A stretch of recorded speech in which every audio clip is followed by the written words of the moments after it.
ሰላም ብያለሁ ባለንበት እንግዲህ ሁሌ እንደምንለው የኢትዮጵያ ውስጣዊ ሁኔታ የቀጠናው አጠቃላይ ሁኔታ ውስጣዊና ውጫዊ ሁኔታዎች መስተጋብር በከፍተኛ ደረጃ ብዙ ለውጥ እያመጣ ነው። እንግዲህ ኤቢሲ እየተከታተልን እዚህ ላይ ሐሳባችንን በየቀኑ ከእናንተ ጋር እናጋራለን። እዚህ ጋር ግን አንድ ርምት ልሰጥ ፈልጌ ነው። ቅድም የሰሞኑን የምናስኬደው የአማራ ጆርናል ማስታወቂያ ላይ ጃንዋሪ 30 2025 ድረስ የጽሁፍ ናሙና አስገቡ የሚለው በስህተት ነው 2025 የተባለው 2026 ነው። ነገ ይሄ ይታረማል። በዚህ አጋጣሚ እንግዲህ ይህን መልእክት የደረሳችሁ በ2026 ጃንዋሪ ማለት ከአንድ ወር በኋላ እንድታደርጉ ለመጥቀስ ፈልጌ ነው። በዚህ አጋጣሚ ሁላችሁም የፈረንጆችን አዲስ ዓመት የምታከብሩ መልካም አዲስ ዓመት እንኳን አደረሳችሁ እላለሁ። አንሙት እናመሰግናለን። አንተ የምታከብር ከሆነ መልካም አዲስ ዓመት ይሁንልህ። እስኪ ሞቅ ሞቅ አድርጉት፣ አዲስ ዓመት ነውና አዲስ ዓመት ድባብ ፍጠሩ። በከለር አድርጉት የቻት ቦክሱን። ስለዚህ ድጋፋችሁን ማየት እንፈልጋለን። ይሄን እንድታደርጉ በአክብሮት ጠይቃለሁ። መልካም አዲስ ዓመት እንዲሆንላችሁም ከልብ እንመኛለን። ምን አዲስ ነገር አለ በአንተ በኩል አንሙት? ምን የምታጋራን ነገር አለ? በተለይ ከፋኖ መግለጫዎች ጋር ተያይዞ አጠቃላይ በርካታ ውጊያዎች እየተካሄዱ ነው ያሉት። ትላንትና ዲሴምበር 29 አይደለም? ትላንትና ዲሴምበር 29 ደርሶኝ የነበረው መረጃ እስከ ትላንት ድረስ የነበረውን ላቅርብልህ አንሙት፣ የጦርነቱን ሁኔታ ማለት ነው። ዲሴምበር 29 ድረስ ያለውን ትንሽ ዳታውን ወደ እናንተ ላድረስ አድማጭ ተመልካቾቼ። ከ26 እስከ 29 ባለፉት 3 ቀናቶች ከ26 እስከ 29 እንግዲህ እስከ ትላንት ድረስ ብቻ የነበረው ጦርነት 86 ጦርነቶች ኢትዮጵያ ውስጥ ተመዝግበዋል። ውጊያዎች ማለት ነው። አርምድ ኮንፍሊክትስ ናቸው እነዚህ። በ3 ቀናት ውስጥ 86 84 ውጊያዎች ተካሂደዋል ኢትዮጵያ ውስጥ።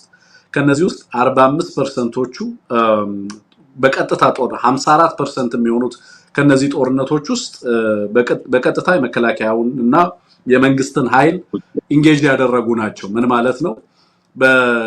እንግዲህ በርካታ ጦርነት ግጭቶች አሉ። የአገዛዙን ማዕከል ያደረጉ አሉ፣ ያላደረጉም አሉ። ለምሳሌ በጎሳዎች መካከል የሚደረግ ግጭት ሊሆን ይችላል። የታጠቁ ኃይሎች በተለያየ አካባቢ ላይ የሚያደርጉት ግጭት ሊሆን ይችላል። እንደዛ አይነቶችን ግን በጣም 54% የሚሆነው ጦርነት ግን በአጠቃላይ ከአገዛዙ ጋር የሚደረጉ ውጊያዎች ናቸው። ከዛው እንግዲህ ከነዚህ ጦርነቶች ውስጥ ዶሚናንት ክራይሲስ ተብሎ ወይንም ግጭቶች አሉ ተብሎ ዋናው ኤፒሴንተሩ ከተካሄዱት ውስጥ 31 ጦርነቶች የተካሄዱት በ3 ቀን ውስጥ አማራ ክልል ውስጥ ነው አንሙት። በሀገሪቱ ውስጥ አጠቃላይ 45 ጦርነቶች ሲካሄዱ ከነዚህ ውስጥ 31ዱ የተካሄዱት በአማራ ክልል ነው። እንግዲህ ማለት ምን ማለት ነው? ከ14ቱ ብቻ ናቸው ሌሎች አካባቢዎች ላይ 31ዱ የተካሄዱት አማራ ክልል ነው። ከ70 እስከ 80% የሚሆነው ጦርነት እንግዲህ በስፋት እየተካሄደ ያለው አማራ ክልል ውስጥ መሆኑን በዚህ አጋጣሚ ማንሳት ያስፈልጋል። በሌሎች አካባቢዎች ተብለው ከሚጠቀሱትም አማራን ኢንቮልቭ ያደረጉ ጦርነቶች ናቸው በብዛት። በተለይ በምዕራብ ወለጋ አካባቢ ላይ የሚደረጉ ጦርነቶች በዋናነት የአማራውን ሕዝብ ታርጌት ያደረጉ ውጊያዎች ናቸው። ያው በንጹሃን ላይ የሚደረገው ፍጅት አለ። at the same time ደግሞ ከሌሎች ከታጠቁ ኃይሎችም ጋር የሚደረግ ጦርነት እንዳለ ማወቅ ያስፈልጋል ማለት ነው።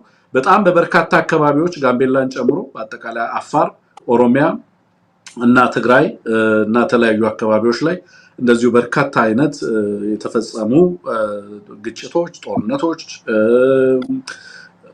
በጣም በርካታ አይነት ክራይሲስ ነው ያለው። እንግዲህ እገታዎች አሉ፣ ዘረፋዎች አሉ። እንደዚህ አይነት ዳታዎች ናቸው ያሉት አንሙት። እንግዲህ በጣም ኢንቴንሲቲው ዛሬ ላይም እንግዲህ ዛሬም የደረሰን እንትን የሚያመለክተው ከጠዋት ጀምሮ በበርካታ አካባቢዎች አማራ ክልል ጦርነቶች ሲካሄዱ የዋሉ መሆኑን የሚያሳዩ ናቸው ማለት ነው። ይሄ አንደኛው ነው። በአንተ በኩል አንድ መግለጫ ተመልክቻለሁ፣ የላክልኝ መግለጫ አለ። እንደው እሱ ላይ ሐሳብ ብትሰጥ፣ ሌሎችም ተጨማሪ ነገሮችን የምታደርሰን ነገር ካለ አንሙት። መልካም እንዳልከው ብዙ መረጃዎች አሉ። ያው አገዛዙ ፋኖ ወደ የፋኖ አካል ኃይሎች ወደኔ መጡ ስለሚል ከሱ ደግሞ ወደኛ የመጡትን መጥቀስ ከሱ ወደ ፋኖ ሄዱትን መጥቀስም ጠቃሚ ስለሆነ ሰሞኑን እንደዚሁ ያገዛዙ አካላት ወደ ፋኖ ገብተዋል። በተለይ የቴዎድሮስ መረጃ የሚያሳየኝ አንደኛ እሸት ይመር የተባለ ሰው ከ6ኛ እዝ ይሄ 6ኛ እዝ በጣም ብዙ ኃይሉን እያጣ ነው። እንግዲህ 52ኛ ክፍለ ጦር ሸበር በረንታ መርገጭ ከተማ ሙሉ ትጥቅ በመያዝ 64ኛ ክፍለ ጦር ቴዎድሮስ ዕዝን ተቀላቅሏል። ይሁን የብሬ የተባለ ከሚሊሻ ተቋም እንደዚሁ 74ኛ ክፍለ ጦርን ተቀላቅሏል። በለጠ አለማየሁ የተባለ ከሚሊሻ ተቋሙ እንደዚሁ 74ኛ ክፍለ ጦርን ተቀላቅሏል። በመከላከያ ሰራዊት የሪፐብሊካን ኃይል ሜንቴናንስ መምሪያ ቡድን መሪና በመከላከያ ዩኒቨርሲቲ አውቶሞቲቭ ኢንጂነሪንግ የዲግሪ ምሩቅ በወታደራዊ ክፍል የ5ኛ ክፍለ ጦር አባልና ውትድርና ዓለም 14 ዓመት ያገለገለ 10 አለቃ ደስ ሲበለው ገድፍ የቴዎድሮስ ዕዝ 206ኛ ኮርን ተቀላቅሏል ይላል። በተጨማሪ 10 አለቃ ሰለሞን አለምነው ከዛው ከ6ኛ ዕዝ 602ኛ ኮር 25ኛ ክፍለ ጦር 6ኛ ሬጅመንት የሞርታር ኦፕ የነበረ ነው። እሱም ፋኖን ተቀላቅሏል። በተመሳሳይ 10 አለቃ ደሳለኝ አባይ ኦፕሬተር ነው። ከዛው 602ኛ ኮር ያገዛዙ ማለት ነው 25ኛ ክፍለ ጦር 6ኛ ሬጅመንት ወደ ፋኖ መግባቱን የሚያሳይ መረጃ ነው። ሌላኛው ጠቀስከው መረጃ መግለጫ ፋህድ መግለጫ አውጥቷል። ፋህድ መግለጫ በሰሞኑን የተከሰተውን ከነ ጋሽ ተስፋዬ ሞት ጋር በተያያዘ የተፈጠረውን ሁኔታ የሚገልጽ መግለጫ ነው ያወጣው። እንግዲህ በመግለጫው ላይ 2 ገጽ መረጃ ነው። እኔ ሰመሪውን ለማውጣት ነው የሞከርኩት። ምንድነው የተፈጠረው ኢንሲደንት የሚለው ለማየት ሞክሬያለሁ። ፋህድ ባወጣው መግለጫ መሰረት 2 ጊዜ የተተኮሰ ድሮን ጥቃት እንደሆነ ይጠቅሳል። በዛ የድሮን ጥቃት 30 ሰዎች መሞታቸውን 16 ሰዎች ከባድ ቁስለኛ መሆናቸውና 3 ቀላል ቁስለኛ መሆናቸውን የሚያመለክት ነው። ከ30ዎቹ ሟቾች መካከል መግለጫው እንደሚለው 19ኙ ምርኮኛ ኮማንዶዎች ናቸው። ያገዛዙ ተማርከው ቀይ መስቀል እንዲረከብ ጥሪ ቀርቦ ዝም ብሎ በፋኖ ቁጥጥር ስር ሆነው እዛው የነበሩ ናቸው። 19ኙ ከ30ዎቹ ማለት ያገዛዙ ምርኮኛ ኮማንዶዎች እንደነበሩ ይጠቅሳል። 6 ፋኖች መሆናቸውን ይጠቅሳል። 5ቱ ንጹሃን ናቸው ነው የሚለው። ስለዚህ ከነዚህ መካከል እንግዲህ ጋሽ ተስፋዬም አንደኛው ናቸው። 4 አርሶ አደሮችም ሞተዋል ማለት ነው። ስለዚህ በአጠቃላይ በ2 ጊዜ በተተኮሰ የድሮን ሚሳኤል 19 ያገዛዙ ምርኮኛ ኮማንዶዎች 6 ፋኖች እና 5 ንጹሃን ተገድለዋል ይላል። ግን በቀጠናው ላይ በጣም በርከት ያሉ ጥቃቶችን አገዛዙ አጠናክሮ መቀጠሉን የሚያመለክት መረጃ መግለጫ ነው ያወጣው። በተለይ እዛው አካባቢ ባሉ ቀበሌዎች በሂዲ ቀበሌ 5 ሰዎች፣ ግልጥ በረት በተባለ ቦታ ቀበሌ እንደዚሁ 3 ሰዎች፣ አባያ ጥር በተባለ ቀበሌ 10 ሰዎች በአገዛዙ መገደላቸውን ይጠቅሳል። በተለያዩ ቀበሌዎች የጠቀሳቸው ቀበሌ ስም ዝርዝሮች አሉ። በእነዚያ ውስጥ ደግሞ የ15 አርሶ አደሮች የጤፍና ማሽላ እህል ተጭኖ ተወስዷል ነው። እንግዲህ መቸለታ በድምጽ አንተ ስታሰማን ነበረ የተሰበሰበ የተወቃ እህል በአገዛዙ ጦር ተጭኖ መወሰዱን የሚያመለክት ነው የነበረው። እዚህም እንግዲህ በተለያዩ ቀበሌዎች የ15 አርሶ አደሮች ጤፍና ማሽላ በዛ ደረጃ መወሰዱን የሚያመለክት መረጃ ነው ፋህድ በመግለጫው ያጋራን። ስለዚህ አጠቃላይ ጋሽ ተስፋዬ መካሻን ያጣንበት የድሮን ጥቃት በምን መንገድና ምን አይነት ሁኔታ ውስጥ እንደሆነ በዚህ መንገድ ነው መግለጫው የሚያትተው። ያው ብዙ መንደርደሪያዎች አሉት፣ ብዙ ትርጉም አለው። የፈለገ ይሁን ትግላችን ይበረታል ይቀጥላል በሚል ነው የገለጸው ድርጅቱ ማለት ነው። ስለዚህ በብዙ መንገድ ብዙ የፋኖ አውደ ውጊያ መረጃዎች አሉ። ሚኒሊክ ዕዝ ላይ ከፍተኛ የሆነ እንግዲህ ሰሞኑን ሚኒሊክ ዕዝና በላይ ዕዝ እኔ እናንተም ትናንት እንዳቀረብ ነው ከፍተኛ ድል 61ኛ ክፍለ ጦር ያገዛዙ ላይ ከፍተኛ ድል አስመዝግበዋል። በእግረ መንገድ ግን አጠቃላይ ፖለቲካዊና ወታደራዊ ግንባታ እየሰራ መሆኑን የሚያመለክት መረጃ ትናንት ልከውልን ነበረ።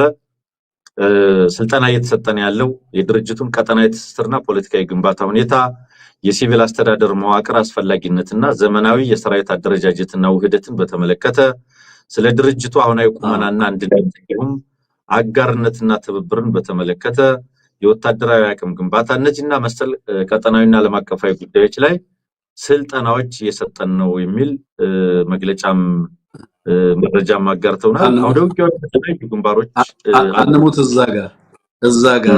እዛው ላይ አሁን ያጋራሃል ላይ ዘመናዊ ወታደር አደረጃጀትና ውህደትን በተመለከተ ነው ያልከው። ምንድነው ስልጠናዎቹ? ዘመናዊ ወታደር አደረጃጀትና ውህደትን አይደለ? ወታደራዊ ውህደትን የድርጅቱ አሁን አይቆም ወይ ምንድነው የሲቪል አስተዳደር መዋቅር አስፈላጊነትና ዘመናዊ የሰራዊት አደረጃጀትና ውህደትን በተመለከተ ኤክሰለንት። ይሄ እጅግ የሚጠበቅ አስፈላጊ የሆነ ክሪቲካል የሆነ ስልጠና ይመስለኛል። ቴንኪው እሱን ስለሰማው ነው ደገሙ ያልኩ። ለዛ ነው አንሙት። ያንዳንዱ ጭብጥ ላይ ስልጠና የሚሰጡ አመራሮችንም ስም ጠቅሰዋል። እንግዲህ ሰራዊት የሚገነባው እንደዚህ ነው። አየህ ይሄ ትግል ሲጀመር እንደዚህ ተሰርቶ አይደለም የተጀመረው፣ እየተሰራ ያለ ገና አሁን ኮንሶሊዴት እያደረገ ያለ ትግል ነው። እንደምታውቀው በብዙ መንገድ ብዙ ነገሩን፣ ቅርጹን፣ አይነቱን፣ መገለጫውን፣ ኦብጀክቲቮቹን ምኑን እያጠራ ያለ ትግል ነውና ይሄንን ደግሞ የሚፈጥረው ይሄንን የመሰለ የአቅም ግንባታ ስራ፣ ስልጠና፣ ግምገማ ይሄ ነው ድርጅትን ድርጅት የሚያደርገውና አይ ቲንክ ከዚያ አኳያ ብዙ ነገር እየተደረገ ነው። የማሰልጠኛ ጣቢያዎች መምሪያዎች እንዳሉ ታውቃለህ። የስልጠና መምሪያዎች በራሳቸው የተለያየ ክፍል ያላቸው ናቸው። የተለያየ ማሰልጠኛ መዋቅር ያላቸው ናቸውና ከዚያ አኳያ የተሰራ ነው። አውደ ውጊያዎች በተለያዩ ግንባሮች ብዙ አይነት አውደ ውጊያዎች ቃል አቀባዮች ሲያጋሩን ውለዋል። በጣም ብዙ አይነት ውጊያና ድል ነው እየተደረገ ያለው። ምናልባት አጀንዳው በስቶ በአግባቡ አልያዝነው ይሆናል እንጂ እሱ ነው ያለው። በሌላ በኩል የግብጽ የውጭ ጉዳይ ሚኒስትር ኢትዮጵያ ከዚህ በኋላ ያለኛ እውቅና አዲስ ግድብ መገንባት አትችልም የሚል መግለጫ ሰጥቷል። እንግዲህ የግብጽ ነገር ብዙ ነገር እየሆነ ነው። ያው በዚህ አገዛዝ ደካማ ዲፕሎማሲ የተነሳ በብዙ መንገድ ዙሪያዋን ኢትዮጵያ እየከበበች ስለሆነ እንግዲህ ፉከራውና አይነቱ ጨምሯል ለማለት ነው። እነዚህ ናቸው ለጊዜ ያሉ መረጃዎች። አንሙት ከዚህ ጋር ከዚህ ርዕስ ሳልወጣ እንግዲህ የዘመናዊ ወታደራዊ አደረጃጀትና ወታደራዊ ውህደትን በተመለከተ እየተሰጠ ያለ ስልጠና አይ ቲንክ ቀጣዩን አቅጣጫ ይጠቁመናል ብዬ አስባለሁ። ለአድማጭ ተመልካቾቻችንም ጭምር በተለይ ለአማራው ምን እየተሰራ እንዳለ እንዲያውቅ እድል የሚሰጥ ይመስለኛል። ባለፈው አንድ ቃለ መጠይቅ ላይ ባጫ ደበሌን አስመልክቶ አንድ ፕሮግራም ሰርቼ ነበረ። ኮዝ የላቸውም እያለ ሲያወራና እሱን ይዤ መጥቼ ፕሮግራም ሰርቼ ነበር። አንሙት እሱን ፕሮግራም ተከታትለው ከሆነ እና እዛ ላይ ሳትቀመጥ እግሯን ዘረጋች የሚል ነገር ሲናገር ሰምቼ ነበር።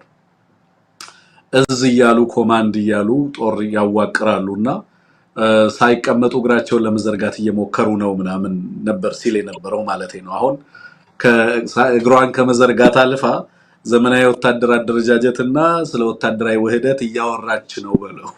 በዚህ አጋጣሚ በሉልኝ ለማለት ነው። ኦኬ እግሯን ከመዘርጋት አልፋ ስለ ወታደራዊ ውህደት ስለ ወታደራዊ ተልኮ አንድ ወታደር የተለየ ቦታ ላይ ሄዶ ተልኮ ሊፈጽም የሚችልበትን አግባብ ያንን ማይንድ ሴት እና ያንን ቴክኖሎጂ በማስታጠቅ ላይ ነች እግሯን ከመዘርጋት አልፋ የሚለውን መልእክት ለወዳጅም ለሚወድ ለወዳጅ መድረስ ያለበት ነው። ምን እየተሰራ እንዳለ እንዲያውቅ ያስችሏል። ለጠላት ደግሞ ምን ማለት እንደሆነ ይገባዋል ብዬ ስለማስብ ነው። በዚህ አጋጣሚ ሌላ አንድ ያስገረመኝ ነገር አለ። አንሙት እንደው አንተም ሐሳብ ብትሰጥበት ብዬ ያሰብኩት ነው። የውጭ ጉዳይ ሚኒስትሩ በፓርላማ ተገኝቶ ዛሬ ያቀረበው ነገር ነበር። ጌዲዮን ጢሞቴዎስ ማለት ነው። ሀገራዊ ጉዳዮች ላይ የጋራ አቋም ሊኖረን ይገባል ይላል ጌዲዮን ጢሞቴዎስ እና የኢትዮጵያ ብሔራዊን ጥቅም ለማስጠበቅ የጋራ አቋም ሊኖረን እንደሚገባ የውጭ ጉዳይ ሚኒስትር ጌዲዮን ጢሞቴዎስ ተናገረ ይላል። ስድስተኛው የህዝብ ተወካዮች ምክር ቤት አምስተኛ የሥራ መደብ ስድስተኛ መደብ ስብሰባ አካሂዷል። በዚህም ላይ ተገኝቶ የቀይ ባህርን ጉዳይ ለኢትዮጵያና አቋም ፍላጎት እንዲሁም ጥያቄው ተገቢና ፍትሃዊ በመሆኑ ዓለም አቀፉ ማህበረሰብን ማስገንዘብ መቻሉን ተናገረ።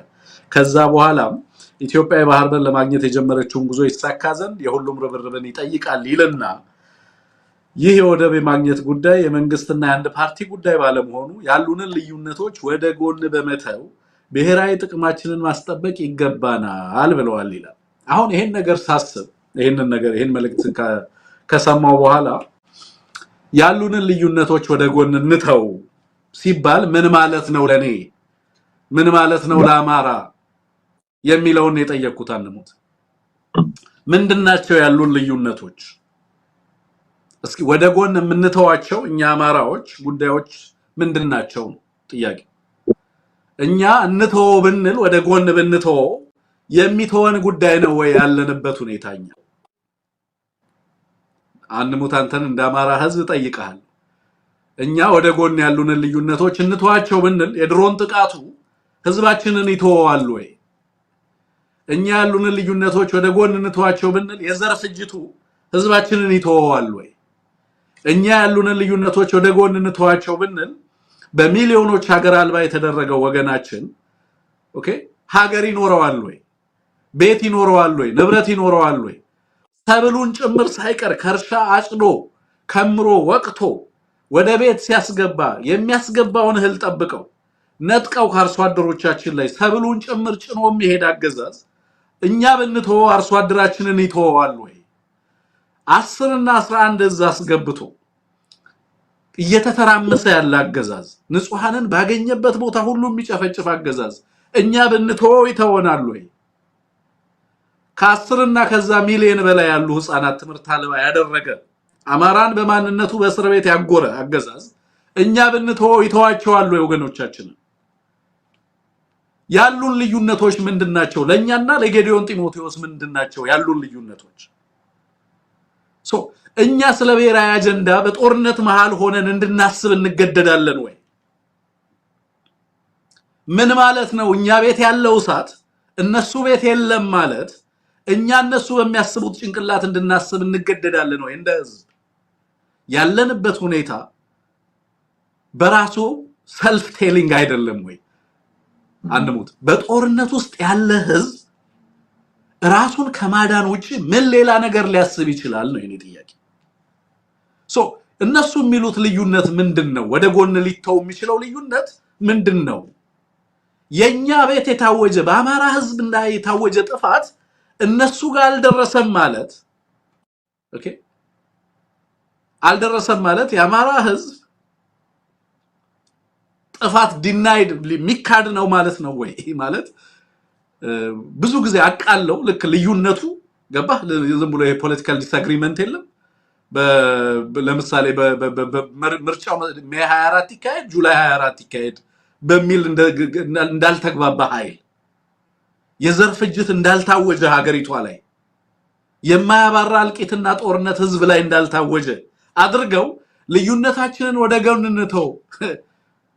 ይሄ መልእክት አማራን ይመለከተዋል ወይ? እንደዚህ አይነት መልእክት በተደጋጋሚ በፕሮፓጋንዳ ሲነዛ ስለምሰማ ነው። አንሙት በዚህ ላይ ምንድነው አንተስ የምትለን ነገር እንደው ሐሳብ ብትሰጥበት ብዬ ነው። በጣም ስለሚገርመኝም ጭምር ነው ማነሳው።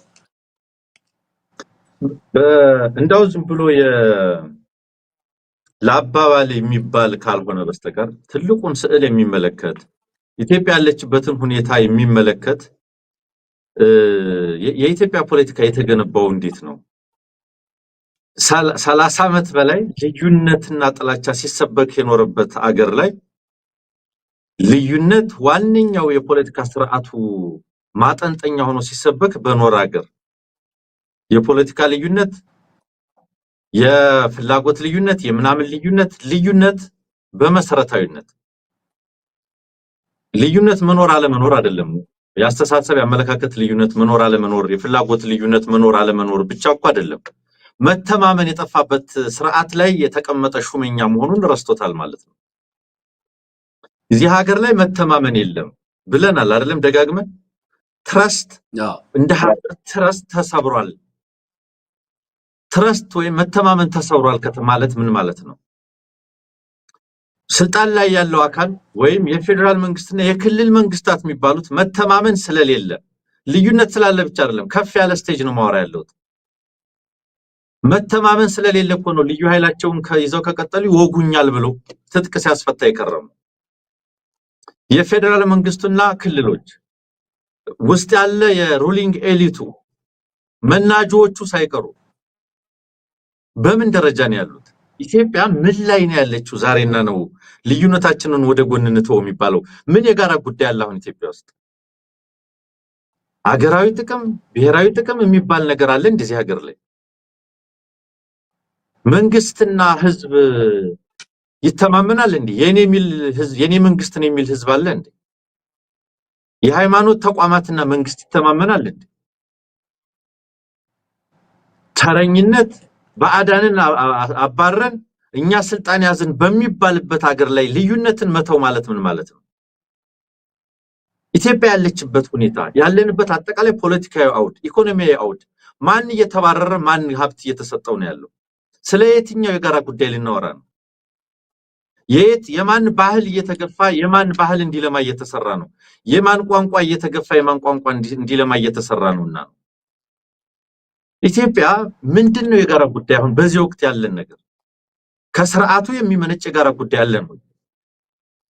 ወደብ ሲጠየቅ የነበረው በማን ስም ነው የነበረው? አባገዳ ሲላክ የነበረው የት ነው የነበረው? ማን ነው ሲልክ የነበረው? ወደብ የኢትዮጵያን የጋራ ፍላጎት እንዲሆን ነው እንደ አባገዳ ሀርጌሳ ሲላክ የነበረው? ቀይ ባህር ላይ ኢሬቻ እናከብራለን ይባል የነበረው ካርታ ተስሎ የሚዞረው የቀይ ባህርን የጋራ ጉዳይ ለማድረግ ነው እንዴ? የሰሜን ጭራቆች መጡ የሚባለው የጋራ ዓላማ የጋራ ፍላጎት ልዩነት እንዲጠፋ ነው እንዴ?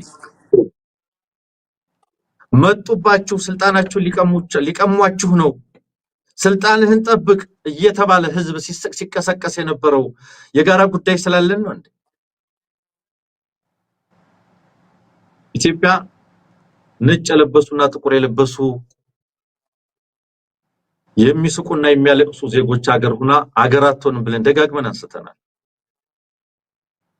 ዛሬ በአማራ ቀበሌዎች ተራሮች ገደሎች እየፈሰሰ ያለው ደም ቀይ ነው እንደሌላው ደም ነው ብለን ተናግረናል። የአማራ ህዝብ የህልውና ጥያቄ ልዩነት ስለሆነ ወደ ጎን ይባል ነው። የአማራ ህዝብ የህልውና ጥያቄ ለወደብ ሲባል የአማራ ህዝብ የህልውና ጥያቄ ለሆነ ግድብ ሲባል የአማራ ህዝብ የህልውና ጥያቄ ከዚህ ቀደም ደጋግመን ተናግረናል። እኔ በግሌ አቋም ይዤ ተናግሬያለሁ። የኢትዮጵያ አንድነት ከአማራ ህልውና በታች ነው ለኔ። አማራ ከሌለ ኢትዮጵያ ምንም አይደለችም። የአንድ ህዝብ ህልውና ይሄ ነሰሰርሊ አማራ ብቻ አይደለም። አንድ ህዝብ ጠፍቶ አንተ ጠፋና ኢትዮጵያ ተቀጥል የሚባል ሎጂክ አይገባኝም። አንድ ህዝብ አሰርሽን ባይዘው በጣም ከባድ ስቴትመንት ነው ያደረክ ያለው አንሙት እና ህዝቡ በደንብ ሊገነዘበው ይገባል። ከአማራ መጥፋት በኋላ ሀገር ቢቀጥል ከኛ ጉዳይ አይደለም ነው። ራሳችንን ማቆየት አለብን ነው እያልክ ያለው። ይሄ ምንም ግልጽ እኮ ነው። ከህልውናችን በላይ ከምንወደው ማንነታችን በላይ የሚበልጥብን ነገር የለም። የኢትዮጵያ አንድነት፣ የአፍሪካ ቀንድ አንድነት፣ የአፍሪካ ህብረት ዋቴቨር ከአማራ ህዝብ ህልውና በታች ነው። ጠፍቼ ይቀጥል የምለው ሌላ ጉዳይ የለም። አንድ ህዝብ የህልውናውን ጉዳይ ቀዳሚ ጉዳይ ካደረገ በህልውናው ላይ የተከፈቱ ጦርነቶች አንድ ጦርነት አይደለም። ይሄ ውጊያ ወታደራዊ ውጊያ አይደለም። የተከፈቱብን አያሌ ጦርነቶች ናቸው ብለን ደጋግመን አንስተናል። መገለጫዎቹ ህልውና ስንል ዲፋይን ያደረግንበት ህጋዊ ህልውናችን፣ ፖለቲካዊ ህልውናችን፣ ኢኮኖሚያዊ ህልውናችን፣ ማህበራዊ ህልውናችን በብዙ መንገድ የሚገለጸው ህልውናችን ይሄ ሁሉ ህልውናችን ጦርነት ተከፍቶበታል። እነሱ ሊሉ እንደሚፈልጉት የበላይነታችንን ለመመለስ የበላይነት ለማሆን ምናምን እሱ አይደለም ጉዳዩ።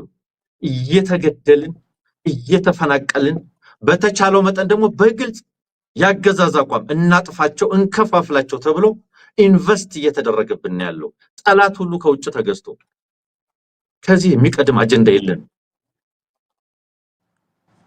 ከዚህ የሚቀድም አጀንዳ የአማራ ህዝብ የለውም። ነጌዲዮን ለሚያወሩለት ወደብ ወይም ሌሎች ለሚያወሩለት ግድብ ወይም ለሌላ የፔትሮሊየም የኒኩለር ዋቴቨር አየር ማረፊያ ዋቴቨር ግንባታ ወሬ ፕሮጀክት ይሄ ሁሉ ለኛ ጉዳያችን አይደለም። ለምን ራሳችንን የመከላከል ጦርነት 5 ዓመታችን ነው። የአማራ ህዝብ ራሱን ከጥቃት ለመከላከል ያለውን ሁሉ ይዞ እየታገለ 5 ዓመት ሞልቶታል። 2 ዓመት በሰሜኑ ጦርነት ራሱን ለመከላከል ውድ ልጆቹን ሰውቷል። ያለውን ሀብቱን ንብረቱን ዕውቀቱን ሰውቷል ራሱን ለመከላከል። ዛሬም ያገዛዝ በከፈተብን ጦርነት ራስን ለመከላከል 3ኛ ዓመታችን ነው። ያለንን ሁሉ ይዘን ወተን አንሞትም ብሏል የአማራ ህዝብ። ከዚህ የሚቀድም አጀንዳ የለም። እየቀጠቀጥኩህ እየወጋው ታንክ እየተኮስኩ መድፍ እየተኮስኩ ድሮን እየተኮስኩ 10 እዝ አሰማርቼ እየቀጠቀጥኩ ትጥቅ እያስፈታው የኔ አጀንዳ ላይ ተሰለፍ ነው እየተባለ ያለው። እየሞትክ ከኔ ጋር ተሰለፍ። ይሄ እኮ ንቀት እኮ ንቀት ብቻ አይደለም፣ ከባድ የሞራል ጥሰትም ነው። አየህ፣ በእንደዚህ አይነት ሁኔታ ውስጥ ምንም ቢሆን አብረው የሚሰለፉ ጥቂት ደካሞችም ሰነፎችም በመኖራቸው ጠቅልሎ ንቆናል። ምንም አታደርጉም፣ ምንም አያመጡም ብሏል። ስለሆነም እንደዚህ አይነት ርካሽ ፕሮፓጋንዳ በየጊዜው ይሰማል። ዞር ይልና እባካችሁ በአቦ በስላሴ ብላችሁ አምጡልን፣ ፋኖን አስገቡ። ቀንበር ይዛ እናት አራስ ልጅ ያዘች እናት ቀንበር ተሸክማ ለምን ፋኖን ሂድ አታስመጣም አታስገባም እያለ ጀነራል ሲያወራ ነበር። ይችን ሰሞነኛ ህዝብ ለመሰብሰብ እድል አገኘሁ ብሎ ነው። አልገባቸውም። የዚህ ትግል ተፈጥሮ ሂደትና እድገት አልገባቸውም። ኢንፋክት እያንዳንዱ ጉዳያቸው የውስጥም ሆነ የውጭ ጉዳያቸው ፖለቲካዊም ወታደራዊም ኢኮኖሚያዊ ጉዳያቸው በሙሉ ከአማራ ትግል አኳያ እየተመነዘረ እንደሆነ በደንብ እንረዳዋለን። እያንዳንዱን ነገር እየመነዘሩት ያሉት ከዚህ ህዝብ ትግል አኳያ ነው። የሚቆም ትግል አይደለም። 10 ሰው ወጣቶች እነሱ ጋር ስለሄዱ 100 ወጣቶች እነሱ ጋር ስለሄዱ የሆነ አመራር ስለገደሉ የሆነ አመራር ስለያዙ የሚቆም ትግል እንዳልሆነ አልገባቸውም። የትውልድ ጥያቄ ነው፣ አብዮት ነው። ሊገባቸው አይችልም። ይሄንን እና አብዱ ሁሴን እና ረጋ ከበደ ሊገነዘቡት አይችሉም በነገር ላይ። ስለዚህ ጌዲዮን እንደ የዚህ አገዛዝ መናጆ ከሆነው የደቡብ ልሂቅ አንዱ ቴክኖክራት ስለሆነ በአብይ አህመድ በል የሚለውን የሚል በነገር ላይ ሚስቱም ሚኒስትር ነች።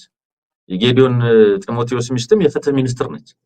የሱን ወንበር ያዘችው ፋሚሊ ዳይናስቲ ነው በለኝ፣ የቤተሰብ ዳይናስቲ ነው። ሚስቱ የፍትህ ሚኒስትር ነች፣ እሱ የውጭ ጉዳይ ሚኒስትር ነው።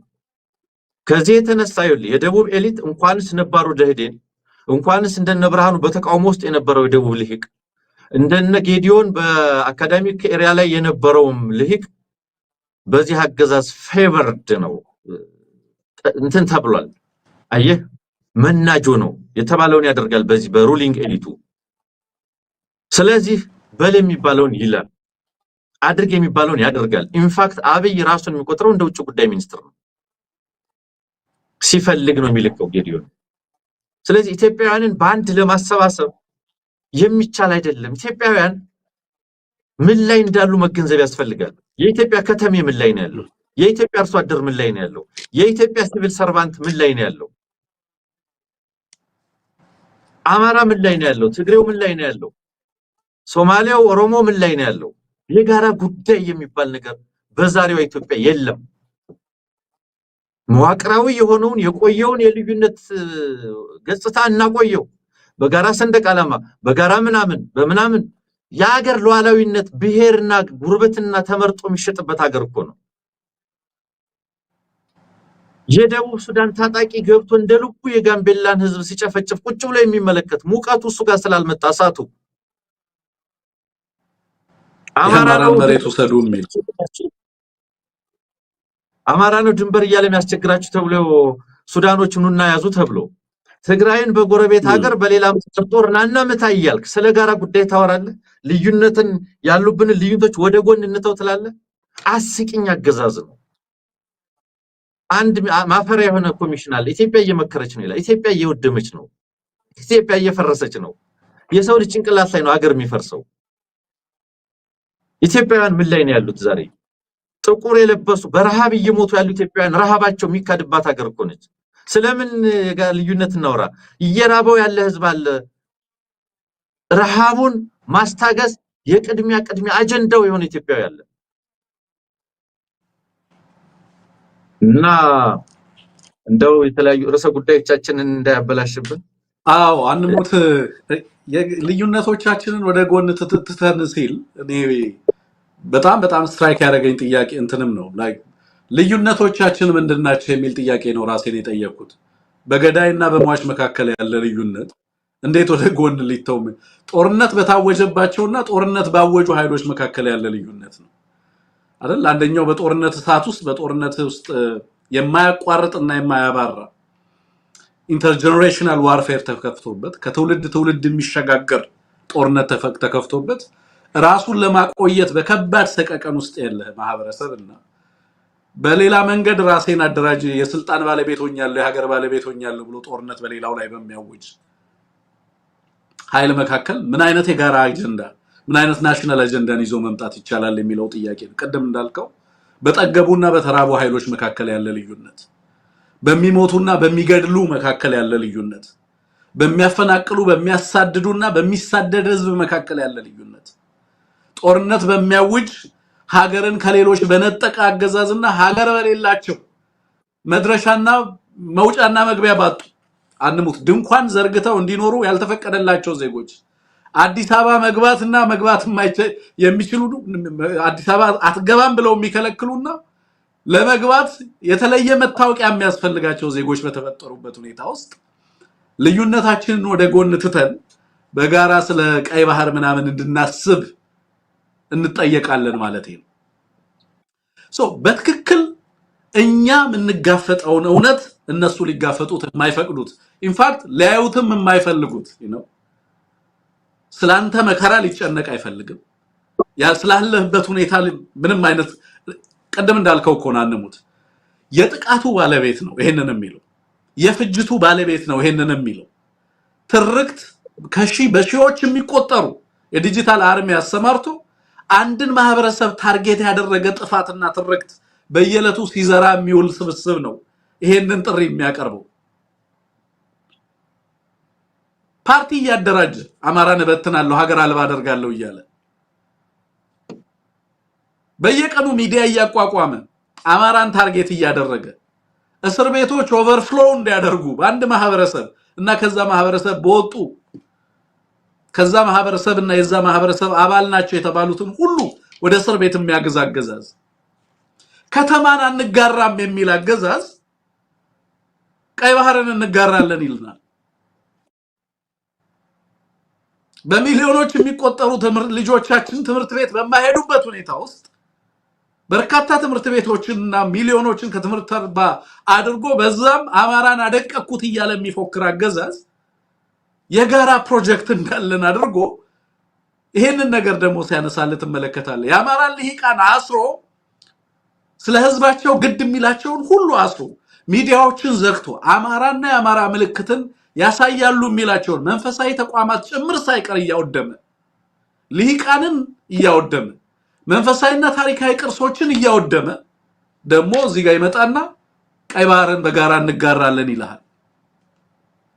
እንዴት አድርጎ እንዴት አሳንሶ ኦፍ ኮርስ ለእንደዚህ አይነት አገልግሎት የሚውሉ ልሂቃን ሁሌም አሉ። እነ ሂትለርን በዛ ደረጃ ጥፋት እንዲፈጽሙ ያስቻላቸው የልሂቅ መሰላል ነው። በነገራችን ላይ በጣም በጣት የሚቆጠሩ ሰዎች ናቸው። በነገራችን ላይ በሂትለር ፋሺስቶች ጋር ስምምነት ሲደረግ ያንን ስምምነት ተቃውሞ የወጡ 10 12 ዩኒቨርሲቲዎች ውስጥ ፎርም አስሞልተዋል። በነገራችን ላይ እነ ሞሶሎኒ ለስርዓቱ ያላችሁን ድጋፍ ግለጹ ብለው ፎርም ሲያስሞሉ አብዛኞቹ ዩኒቨርሲቲ ሊቃውንት ሞልተዋል። በጣም 12 ወይ 10 ዩኒቨርሲቲ ምሁራን ናቸው ሪዛይን ያደረጉት ከዚህ ጋር እንተባበርም ብለው። ሌላው ፈርሞ ፎርሙን አብሮ ተባባሪ የነበረ ነው። ልሂቁ በየትኛውም የጥፋት አድማስ ላይ ሊሰለፍ ይችላል አንሞት። ግን ደግሞ እንዳልከው ነው አንድ ማህበረሰብ ከየቅድሚያ የሚሰጠው አጀንዳ ምንድነው?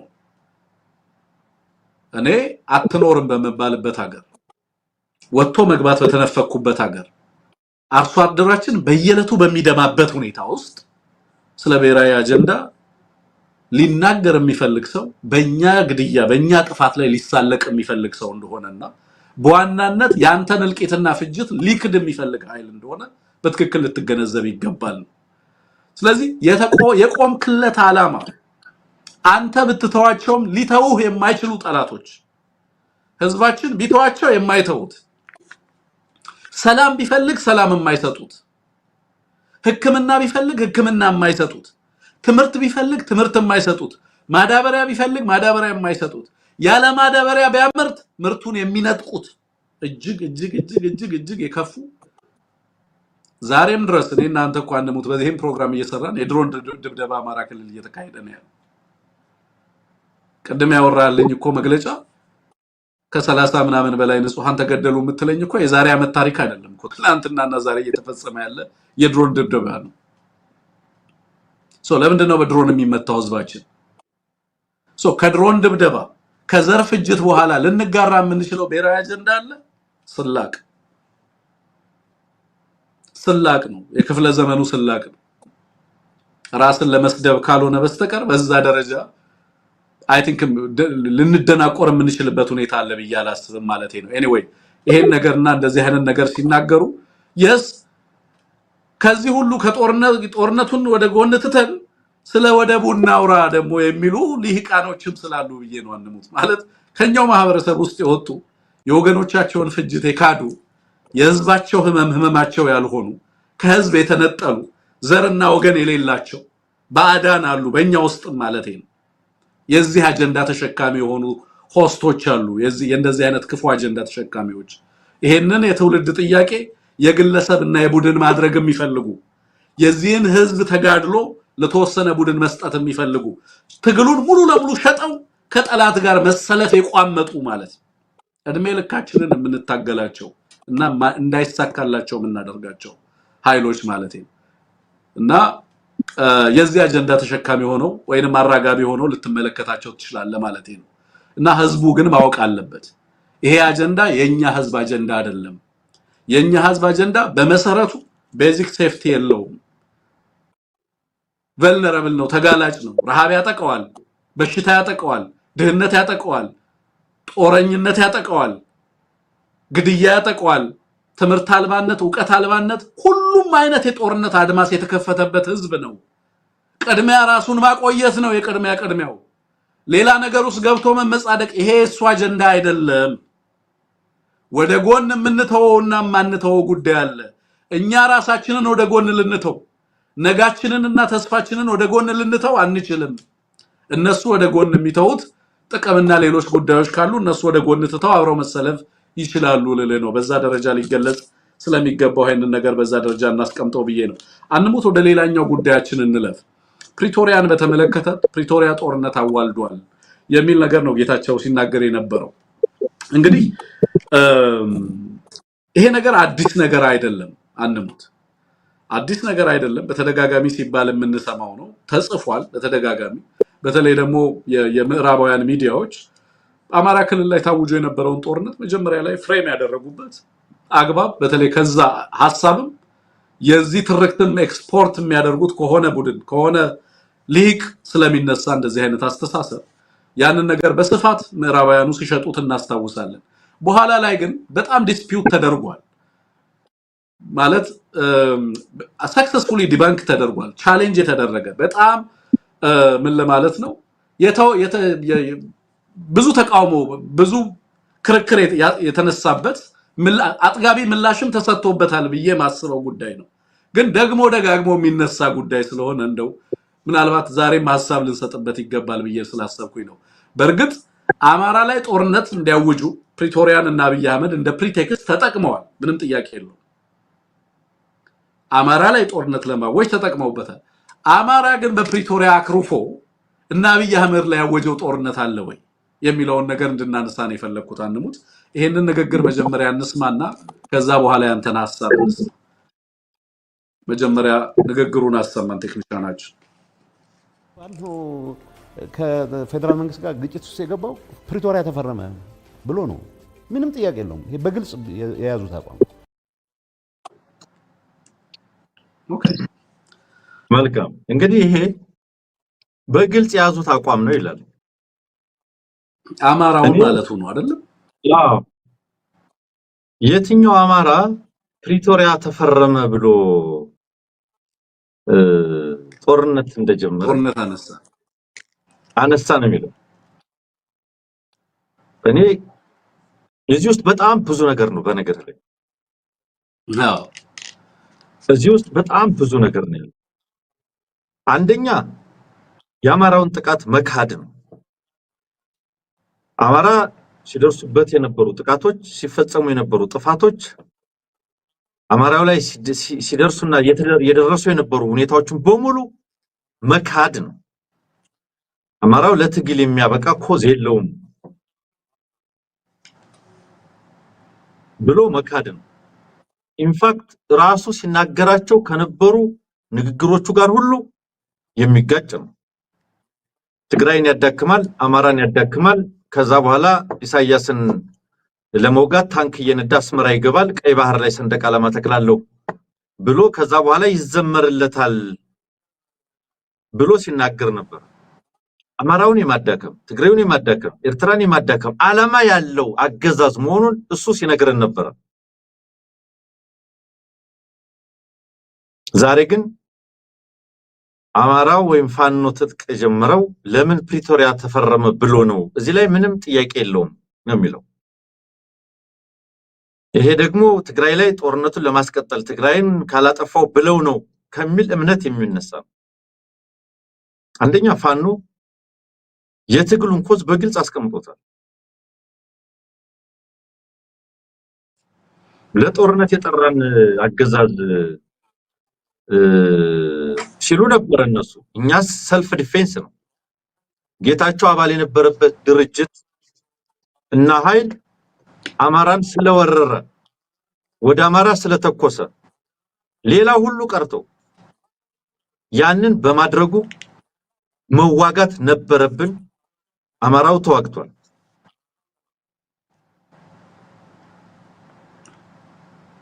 ታስታውሳለህ? በጦርነት ወቅት ጌታቸው ጽፎልኛል። ያን ጊዜ አውርተናል። ሰላም ስበክ ምን ነበር የጻፈልህ? ሰላም ስበክ ብሎ ጽፎልኛል። ጓደኞችህ ወገኔ ላይ የሚያደርሱትን ጥቃት መናገር ትንሹ ግዴታዬ ነው። የማዛው 10 አለቃ ወታደር እንኳን የለኝም እኔ የሚል መልስ ሰጥቷል። ፕሪቶሪያ ድረስ ሲሄዱ ፖለቲካ ማለት ይሄ ነው ወይ ጌታቸው እየጽፈልታለሁ ጂቴል የሚያንሙት ብሎ ነው የመለሰልኝ። ወይራስ የራሱ ጓደኞች እባክህ ልንጠፋ ነው ድረስልን ብለውት እንደፈረመ ራሱ እየነገረ ነው። የአማራ ሕዝብ የተከፈቱበትን ጥቃቶች መካድ ይሄ አዲሱ ከትግራይ የወጣው አንጃ ልዩ መገለጫ ሆኗል። ባለፈውም ጻድቃን አገር ሊያፈርሱ ነው ሲል ነበር። ወያኔ ሻዕቢያና ፋኖ ሆኖ አገር ሊያፈርሱ የተባበሩ ነው ሲል ነበር። ምን ያገናኛቸዋል እያለ ጌታቸው ምን ያገናኛቸዋል እያለ ያኔ 2010 በፊት አማራና ኦሮማራ በሚባል ወቅት ምን አገናኛቸው እንዳለው ዛሬ ምን አገናኛቸው እያለ ነበር። መልሼ ነበር ይሄን ጥያቄ ለማገናኘት ነው የሚሞክረው። ሁሌም ይገርመኛል። ምን ያገናኛቸዋል ምን ዓላማ አላቸውና ነው እያለ ነው የሚናገረው። ኦኬ ታዲያ በትግራይ ጦርነት ወቅት ኤርትራም ፋኖም አብይ አህመድም ሶማሌም ወረረን መታን ሲል ነበር። ምን አገናኛቸው? ያኔ መገናኘትና የጋራ ስጋትን መምታት ከተቻለ ዛሬ መገናኘትና የጋራ ስጋትን አብሮ መምታት ለምን አይቻልም? ይሄ እንዳለ ሆኖ የአማራ ሕዝብ ይሄ ጦርነት የጀመረው አብይ አህመድ እንጂ መስተካከል ያለባቸው ትርክቶች አሉ። ይሄንን ጦርነት የጀመረው ገዢ ኃይሉ ነው፣ አብይ አህመድና ቡድኑ ነው። የሰሜን ጭራቆች ብሎ ዲፋይን ባደረገው ስሌት ውስጥ የጦርነት ቅደም ተከተሎች ተቀምጠዋል። ወያኔን መስበር፣ አማራን መስበር፣ ኤርትራን መስበር፣ የቀጠናው ጌታ መሆን፣ ኢሬቻን ቀይ ባህር ማክበር። ይሄ ነው ትክክለኛው የጦርነት ሲኩዌንሱ። ይሄ በመሆኑ አማራን መውጋት ትግራይን ከመውጋትም በፊት የነበረ ዓላማና አስተሳሰብ ነው። አማራን መውጋት ከፕሪቶሪያ ጋር የሚያገናኘው ነገር የለም። እንደ ፕሪቴክስት ከዛ ሲመለስ ያቀደው ስለሆነ ነው የቀጠለበት። እቅዱ ፕሪቶሪያ ላይ ታቀደ አይደለም። ከዛ በፊት ሲያስበው ሲያልመው የተቀመጠ እቅድ ነው። ምሬ ወዳጆ መቸለታ ምን አለ? ቲፒኤልኤፍን እየተዋጋን ከጀርባ ይመቱን ነበረ። የምስራቅ አማራ ወታደራዊ አዛዥ የተገደለው በዚያ ነው ከነቡድኑ። ከኋላ እየመቱን ነበር አላለም? በጦርነት መሃል እንኳን የጋራ ጠላት ነው ተወረናል ብሎ የተሰለፈን ህዝብ ከኋላ ይመታ ነበር ያገዛዝ። አንድ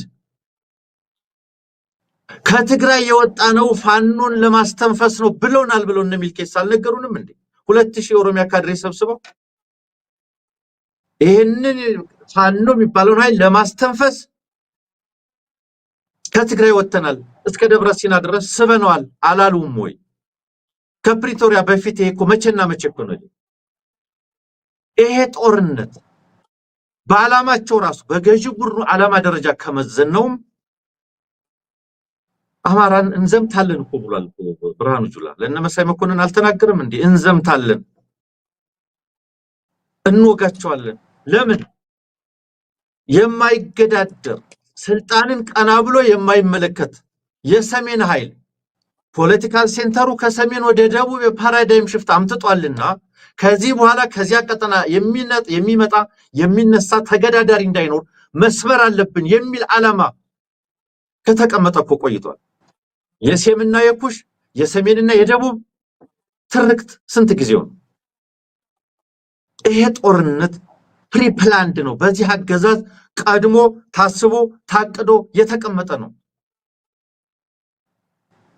እንዴት ነው አምጥተህ ፋኖ የተነሳው ፕሪቶሪያ ለምን ተፈረመ ብሎ ነው ብለህ የምታስቀምጠው? እንደ ፒስ ስፖይለር ለምዕራባውያን በቀላሉ ተሸጠዋላ። አየህ ከእንደነዚህ አይነት ካዲዎች ጋር አብሮ መኖር ራሱ አብረህ ለመኖር መገደድ ራሱ ምን ያለ ፍርጃን ያስብላል።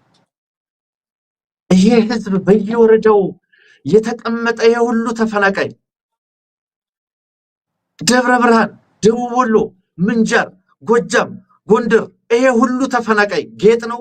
አማራ ስለሆነ በአይን አይሞላም፣ ትርጉም የለውም። ስለነሱ ተፈናቃይ እንጂ ስለ አማራ ተፈናቃይ ስለማይወራ ሰው አይደለም። ለምንድን ነው የተፈናቀለው? ይሄ ሁሉ ለምን ነበረ ያ ሁሉ ጭፍጨፋ? የሱ ድርጅት የጌታቸው ረዳ ድርጅት ከጀርባ ሆኖ ሲያስፈጽም ስለነበረ ነው። ታው ነው ትርክቱን እንጂ ከዋናው ጦርነት በፊት ስለነበሩ ጦርነቶች ብዙ እኮ እናውቃለን።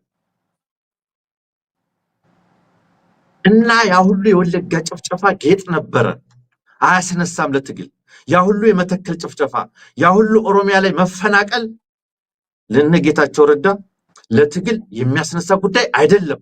ያ ሁሉ ሰላማዊ ሰልፍ እሱ የሚመራው መንጋ ይስቅበት ነበር። እሱ የሚመራው መንጋ ሲስቅበት ሲያላግጥበት የነበረ ነው። መቼ ነው ለቅሷችሁን የምታቆሙት እየተባለ ይልሳለቁብን ነበር። ስለዚህ የአማራ ህዝብ ፕሪቶሪያ ላይ ሰላም ወረደ ብሎ ትግራይ ለምን ሰላም ሆነች ብሎ ትግራይን አላጠፋም ብሎ ስላሰበ ፕሪቶሪያ ስለተፈረመ ነው ጦርነት የጀመረው ይላል።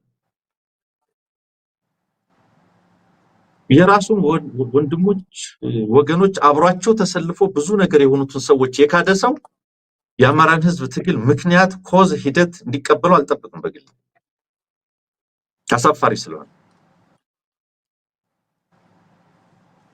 ጥያቄ የለውም ይላል። አርጉመንቱን ለኛ ይደመድምልናል። ፕሪቶሪያ ስለተፈረመ ነው። ፕሪቶሪያ ስለተፈረመ የታደረስከው ፕሪቶሪያ ልትፈጽሙት እንደማትችሉት እኮ ካወቅን ቆይተናል። መቼም አይፈጸምም። አብይ አህመድም አይፈጽመውም፣ ደብረጽዮንም አይፈጽመውም። የጋራ እስር ቤት ነው። የማይገናኙ ነገሮች ስምምነት የተባለው ይልቅ እሱ ነው። መቼም የማይገናኙ መቼም የማይታረቁ እስር ቤት ትራፕስ ናቸው። ለሁለቱም ኃይሎች አያደርጉትም። ስለዚህ በተሳሳተ መንገድ አማራው ለምን ትግል ገባ ሲባል የደረሱበት የተፈጸሙበትን ጥቃቶች እሱ የነበረበት ድርጅት ጭምር ሲፈጽማቸው የነበሩትን ጥቃቶች በመካድ በማቃለል በማሳነስ ኮዝ የላቸውም። ባጫ ደበሌ ይሄንን ኮዝ ነው የገዛው። ኮዝ የላቸውም። ከመገደል ከመፈናቀል በላይ ኮዝ የለም። ስታስጨፈጭፍ አልነበረም? ወለጋን በደም ያሳጠበ ኮዝ የለውም ይላል።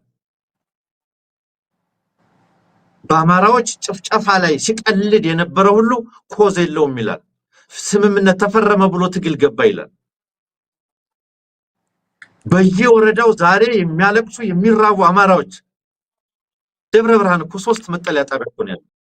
የሚጮህላቸው ስለሌለ ነው። እንደ ትግራይ ተፈናቃይ ይመለስ ይቋቋም ይረዳ ብሎ የሚጮህለት ስለሌለ ነው።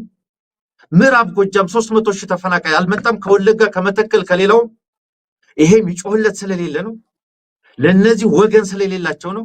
ስልጣን ይዞ የፖለቲካ መሳሪያ አድርጎ ከዚህ አኳያ ይሄን መመለስ ማረጋገጥ ይገባናል ብሎ የሚጮህ ስለሌለ ነው። ስለዚህ እነሱ ሰዎች አይደሉም። because they are አማራ እና ይሄ የትግል ኮዝ አይደለም። የቶሌ ማሳከር ወለጋ እያንዳንዱ ወረዳ ላይ የተፈጸመ ያ ሁሉ ጭፍጨፋ፣ ቡለን ድባጤ በየቦታው ያ ሁሉ ጭፍጨፋ ኮዝ አይደለም። ያ ሁሉ አማራውን ተሰልፎ እንዲያለቅስ እንጂ ብረት አንስቶ እንዲታገል አያደርግም። እሱና ጓደኞቹ በጠገቡ ጊዜ ያደረጉት ትግል ዛሬ ጸጸተኝ እያለ እንደሚናዘዘው አይደለም ጉዳዩ። የተከማቸ መዋቅራዊ ሁለንተናዊ ጥቃት የተከፈተበት ህዝብ ነው። እየታገለ ነው፣ አይቆምም። ዋጋ እንከፍላለን፣ ዋጋ ይከፈላል። እሱ የታገለለት ትግልም የትግራይን ህዝብ ጉዳይ የትም አላደረሰው። ይሄው ዛሬ በረሃብ የሚሞት ትግራይ ነው ያለው። እሱ ሲያመልከው የኖረው ወያኔም ለትግራይ ጠብ ያደረገለት ነገር የለም። ይሄው በረሃብ የሚሞት ወደ ድንጋይ ዘመን መለሰን ካለው አብይ አህመድ ስር ለመንበርከክ ይሄ ሁሉ ነገር እሱ ስር ተመልሶ መንበርከክ የውርደት ጫፍ ነው የመጨረሻው።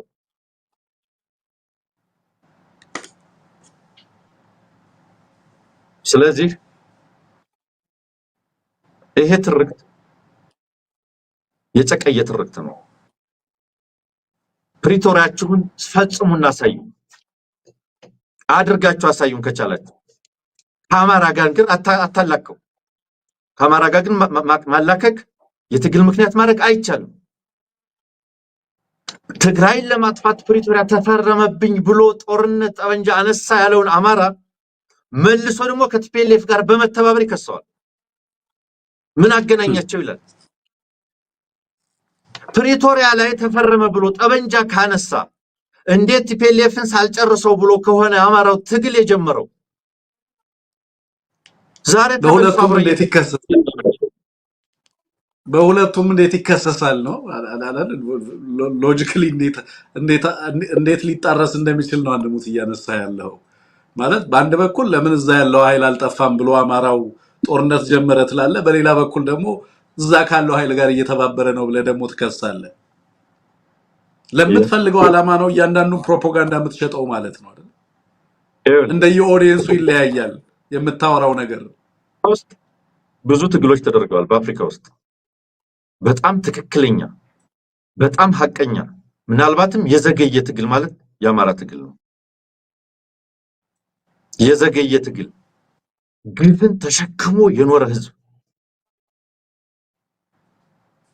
አማራ ላይ የተፈጸመው 1/10ኛው ትግራይ ላይ ቢፈጸም ኖሮ ምናልባት ራሳቸውን ያጠፉ ነበር። እነዚህ በተቀበሩ ጓደኞቹ ላይ ነው መጥቶ አብይ አህመድ ስር የተንበረከከው።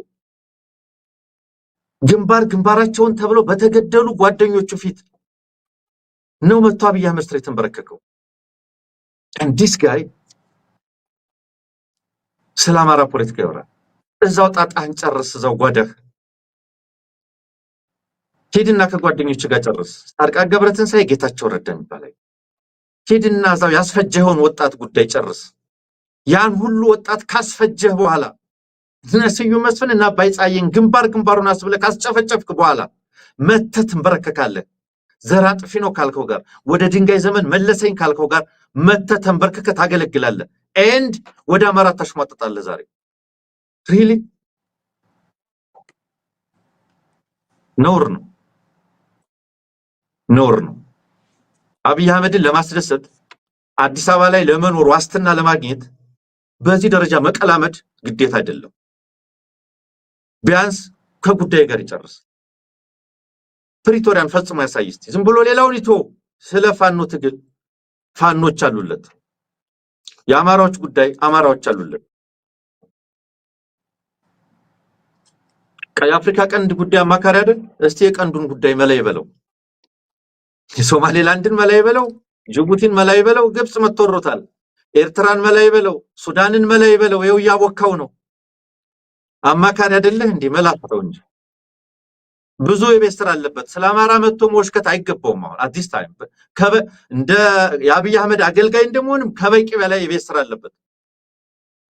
እንደ ትግሬና እንደ ትግራይ ተወላጅም ከሆነ ደግሞ ማአት የቤት ስራ ነው ያለበት። ዛሬ ቲፒኤልኤፍን በማብጠልጠል የአማራን ትግል በማብጠልጠል በአብይ አህመድና በዚህ ገዢ ቡድን ለመወደድ በዚህ ርቀት መሄድ ተገቢ አይመስለኝም ለማለት ነው። አመሰግናለሁ ወንድም። አንሙት አመሰግናለሁ። ሁለት ክህደትን በተመለከተ ያነሳው ነገር አለ። ትርክቱ የተበላሸ ትርክት ነው። አሜን። ቅድም አንሙት እንዳልከው ሰልፍ ዲፊቲንግ ነው የሚያወራው ነገር ጌታቸው። ያ ጌታቸው ሁሌም ትግሉ ከአማራ ጋር ቢሆን ደስተኛ ይመስለኛል። ማለት ሌላ አካል ባይ ትላንት እንዳልኩት ነው ጠቅላይ ሚኒስትሩ አብይ አህመድ መሆኑ የሚያበሳጨውም ይመስለኛል። ይሄንን ጥፋት የፈጸመው የአማራ ጠቅላይ ሚኒስትር በሆነ ይሄ ጥፋት የተፈጸመው ጠቅላይ ሚኒስትሩ አማራ ሆኖ ቢሆን ኖሮ ብሎ የሚቆጭ ግለሰብ ይመስለኛል። እውነት ለመናገር ግን በትርክት ደረጃ አማራው ላይ የታወጀው ጦርነት ከፕሪቶሪያ በኋላ የተጀመረ እና የታወጀ ጦርነት አይደለም። እኔ ደግሞ የምከራከረው ምንድነው ቅድም አንሙት እንዳለው በተለያየ ቦታ ላይ አማራው ላይ ይደረግ የነበረውን ጦርነትን ታውትና በአማራ ክልል ላይ የነበረውን ጦርነት ፕሪቶሪያ ላይ የተጀመረ ጦርነት አይደለም። አማራ ኢንፋክት ከዛ በፊት የጦርነት ሰለባ የሆነ ማህበረሰብ እነሱ እንደውም ፕሪቶሪያ ላይ ሲሄዱ ጦርነት ታውጆበት በከፍተኛ ውድመት ያስተናገደው የአማራና የአፋርን ህዝብ የጦርነቱ አካል ወይንም የስምምነቱ አካል ቢያደርጉ ለዘላቂና ኮምፕሬሄንሲቭ ለሆነ ሰላም አትሊስት ሰላሙ እንግዲህ ብዙ ጊዜ በሰላም ስምምነት ሂደቶች ውስጥ አንድ የሰላም ስምምነት ብዙ ጊዜ ፌል የሚያደርገው ስፖይለሮች ካሉ ነው። የሰላም ሂደቱ ወጥ ካልሆነ ሁሉንም አካላቶች በአንድም በሌላ መንገድ የዛ ሰላም ሂደት አካል ካላደረገ ዞሮ ሌላ ጦርነት የማዋለድ እድል አለው ይባላል። በብዙ ቦታዎች ላይ የሰላም ስምምነቶች ፌል የሚያደርጉበት ምክንያት አንዱ እሱ ነው። በተቻለ መጠን የሰላም ስምምነት ስትፈራረም በዛ የሰላም ስምምነቱ ብቻ ሳይሆን በጦርነት ሂደት ውስጥ በአንድም በሌላ መንገድ አፌክት የሚደረጉ ብቻ በጦርነት ሂደት ውስጥ የተሳተፈው ማህበረሰብ ብቻ ሳይሆን ይሄንንም በጦርነት ሂደት ውስጥ የአይዲዮሎጂ የመረጃ የተለያየ አይነት ድጋፍ ያደርግ የነበረው አካል ሁሉ ስቴክሆልደር ሆኖ የሰላም ስምምነቱ አካል ተደርጎ ብዙ ጊዜ ሰላም ስምምነቱ ሆሊስቲክ እንዲሆን ብዙ አክተሮች ያሉበት ለአፈጻጸሙም ከላይ እስከ ታች ከላይ ወደ ታችም ከላይ ወደ ታችም ከታች ወደ ላይ ያሉ አካላት የጋራ መግባባት የፈጠሩበት የህዝብ ለህዝብ መተማመንን የመለሰ ሆስቲሊቲውን ማስቀረት ብቻ ሳይሆን ሪስቶሪንግ ትረስት በህዝቦች መካከል መተማመን እንዲመጣ በልሂቃኑ መካከል መተማመን እንዲመጣ አብሮነት እንዲመጣና ለሰላም ስምምነቱ መተግበር ሁሉም የራሱን ጠንካራ ሚና ፖዚቲቭ ሚና እንዲጫወት ነው የምታደርገው። እንግዲህ ብዙ ቦታዎች ላይ የተደረጉ ጠንካራ የሚባሉ የሰላም ስምምነቶች የሄዱበት አግባብ ነው። ይሄ እንደዛ አይደለም። ከሰላም ስምምነቱ በኋላ እንደውም ያየነው ነገር ኢሚዲየትሊ አዲስ ጥምረት ነው ያየነው። በናይሮቢም የሚታየው የነበረው ነገር ጅቡቲ ላይ የሚደረግ የነበረው ነገር እንደውም የጦርነቱን ባለቤት አማራው ለማድረግ ነበር የተሞከረው የተፈለገው። እንግዲህ አስቡት፣ አላገገመም ከጦርነት አማራው የሞቱበትን ልጆቹን አልቀበረም፣ የቆሰሉ ልጆቹን አላሳከመም፣ ሆስፒታሉም የለም፣ ትምህርት ቤቱም ወድሟል። በዛ ሁኔታ ውስጥ በፍጥነት ልዩ ኃይሉን አፈረሱ። ከዚህ ስምምነት በኋላ ሰላም ስምምነት ተፈረመ ብሎ አማራው ሰልፍ አላደረገም። እንደውም የሰላም ስምምነቱ አካል እንሆን ብለው የጠየቁ ሰዎች ነበሩ። የፌደራል መንግስት ነኝ የሚለውን አካል ስለማናምነው ህዝባችን በጦርነት ብዙ ስለተጎዳ የሰላሙ ሂደት አካል ይሁን፣ ነገም ከፋም ለማም ከአፋርም ከትግራይም ጋር ለዘመናት የሚኖረው የአማራው ህዝብ ነው፣ ስለዚህ የስምምነቱ አካል እንሆን ብለው እንደውም የጠየቁ አካላት ነበሩ። አይናችሁ ላፈር ተብለው የተረገሙ ማለት ኦኬ። ስምምነቱን ተፈራረሙ። ከዛ በኋላ የጦር መሳሪያዎችን አስረክበዋል ምናምን ተባለ። ዲሞቢላይዜሽን እና ዲስአርማመንት እየተካሄደ ነው ተባለ። ከዛ ልዩ ኃይል ማስፈታት ተባለ ነው ወደ አማራ ክልል ተዘመተ። ከዛ በፊት በጣም በርካታ በብዙ ሺህ የሚቆጠሩ የአማራ ልጆችን ፋኖች እየተባሉ ከተሞች ውስጥ በጣም በርካታ ልጆችን አስረዋል። ከዛ ጦርነቱን አወጁ ድጋሚ። ከዛኛው ጦርነት ሳያገግም ይሄንን ጦርነት አወጁ። አንሙት እንዳልከው በነገራችን ላይ የህወሓት ኃይሎች በጎንደር በኩል በደባርቅ መተው ከዛ በኋላ እዛ አካባቢ ላይ ህዝቡ ተረባርቦ ያንን ኃይል ከመለሰው በኋላ አዲስ ዓመት ደባርቅ ላይ ይከበር ነበር እና አብይ አህመድ እዛ ተገኝቶ ነበር። በዛ ስብሰባ ላይ አብይ አህመድ በዛ የአዲስ ዓመት አክብሮት ላይ ወታደሮቹ ምናምንና በዛ በኩል የመጣው ኃይል ተመክቶ ስለነበረ በጣም አብይ ኤክሳይትድ ሲሆን የሚናገራቸው ነገሮች እና ሲናደድ የሚናገራቸው ነገሮች ትክክለኛ የግለሰቡን ሐሳብ ያንጸባርቃሉ የሚሉ ሰዎች አሉ። እዛ ላይ ምን አለ? እነዚህ እኮ ለነዚህ አይደለም እኛ የምንዘጋጀው። እዛ ቦታ ላይ የነበሩ እንደውም እንግዲህ እዛ ቦታ ላይ የነበሩ ሰዎች ናቸው ይሄንን ነገር የነገሩኝ። በዛ መድረክ ላይ ነበሩ። እኛ የምንዘጋጀው ለነዚህ አይደለም፣ እኛ የምንዘጋጀው ለሌሎቹ ነው፣ ለቀጣዮቹ ብሎ እዛው ደባርቅ ላይ ሆኖ አማራ ላይ ይዘት ነበር አብይ አህመድ። በኋላ ላይ ይሄንን የተረዳ አንድ ግለሰብ አብይ አህመድ እኮ የሚዝተው አማራ ላይ ነው፣ ስለዚህ ይሄንን ጉዳይ አማራው ባውቆ ራሱን ከሚቀጥለው ጦርነት እና ለሚቀጥለው ሊታወጅበት ከተዘጋጀው ጦርነትም ራሱን መከላከል መቻል አለበት ብለው መናገራቸውን ሁሉ ሰምቻለሁ፣ አንዳንድ ሰዎች ማለት ነው። እንደተባለው አማራ እንዲወድም አደረገ። ራስን ተከላከል እየተባለ የራሱ መከላከያ ሳይሸሽ ነበር የነበረው። 30 ክላሽ ምሬ ወዳጁ እንደተናገረው 30 ክላሽ ራሳችሁን ተከላከሉ ተብሎ አብይ አህመድ ለአማራ ህዝብ 30 ክላሽ ሰጥቶ ወጣ። ራሱ ለጣፈንታው ነው ህዝቡ የተተው። አንም ለጣፈንታው ራሱን ከጥፋት ከቻለ ይታደግ ካልቻለ ይውደም ተብሎ ማለት እንግዲህ መጀመሪያም የጦርነት ሰለባ ነው። ከክልሉ ውጪ ባለበት ቦታ ሁሉ ጦርነት ታውጆበታል። በክልሉ ውስጥ ጦርነት ታውጆበታል። ባለባቸው ቦታዎች ሁሉ ጦርነት ታውጆበታል። የጦርነት ሰለባ ነው። ከፕሪቶሪያ በፊትም ጦርነት ውስጥ ነው። ከፕሪቶሪያ በኋላም ጦርነት ውስጥ ነው። ፕሪቶሪያ አብቅቷል እያሉ መግለጫ በሚሰጡበትም ሰዓት ይሄ ህዝብ ጦርነት ውስጥ ነው ያለው። ስለ የትኛው ጦርነት ነው የሚያወራው? ልዩ ኃይሉን ካፈረሰ በኋላ ጦርነቱን ሙሉ ለሙሉ አማራ ላይ ያንን ሁሉ እዝ ከደቡብ እዞችን እያመጣ ከምስራቅ እዞችን እያመጣ ማዕከላዊ ላይ የነበሩትን እዞች ወደ አማራ እያስገባ የአማራ ህዝብ ላይ ሁለንተና የጦርነትና ጥቃት የከፈተው አገዛዙ ነው። ስለዚህ የጦርነቱ ባለቤት ይሄ አገዛዝ ነው። እኛ ስንል እንደነበረው ፕሪቶሪያን አብይ አህመድ ጦርነቱን የሰላም የፒስ ፕሮሰሱ አካል አድርጎ ነው ጦርነቱን አማራ ላይ ያዋለደው። አማራን ዝም ብሎ መውጋት አይቻልም ነበር ነው። ምክንያቱም ከአንድ ጦርነት ወደ ሌላ ጦርነት ዝም ብለህ አትገባ። የዛኛው የሰላም ስምምነት ማብቂያ ስፖይለር ስለሆነ አማራ ክልል እና አማራ ላይ ያለው ኃይል ካልተመታ በስተቀር የሰላም ሂደቱን አልፈጽምም ብሎ የዓለም አቀፋዊ ይሁንታ እንዲሰጠው አድርጎ የዲፕሎማሲ ቻናሉን ሁሉ በዚህ ጉዳይ ላይ ስምሪት ሰጥቶ በነገራችን ላይ 3-4 ጊዜ ለአምባሳደሮች መግለጫ ይሰጥ ነበር ስለ አማራ ክልሉ ጦርነት። ለምን ይሄን ጦርነት እንዳዋለዱ የሰላም ስምምነቱን ለመተግበር እንደሆነ ይሄ ጦርነት እየተደረገ ያለው ለዓለም አቀፉ ማህበረሰብ በተደጋጋሚ መግለጫ ይሰጥ ነበር። እነ ሬድዋን ይሄንን ያስተባብሩ ነበር። አንሙት ምን አመጡ? ከዛ በኋላ የሰላም ስምምነቱን የታደረሱት ህግ እናስከብራለን ብለው አማራ ላይ ያወጁት ጦርነትስ ምን አዋለደ? ውጤቱ ምንድነው? ከፕሪቶሪያ በኋላ አማራ ላይ ጦርነት አወጁ። አማራ ላይ ጦርነት ካወጁ በኋላ ጦርነቱን ማሸነፍ እንደማይችሉ ተገነዘቡ። ከዛ ተስማምተናል የሚሉትን ስምምነት እና ተስማምተናል ያሉት ስምምነት ራሱ አንጃነትን ፈጠረ።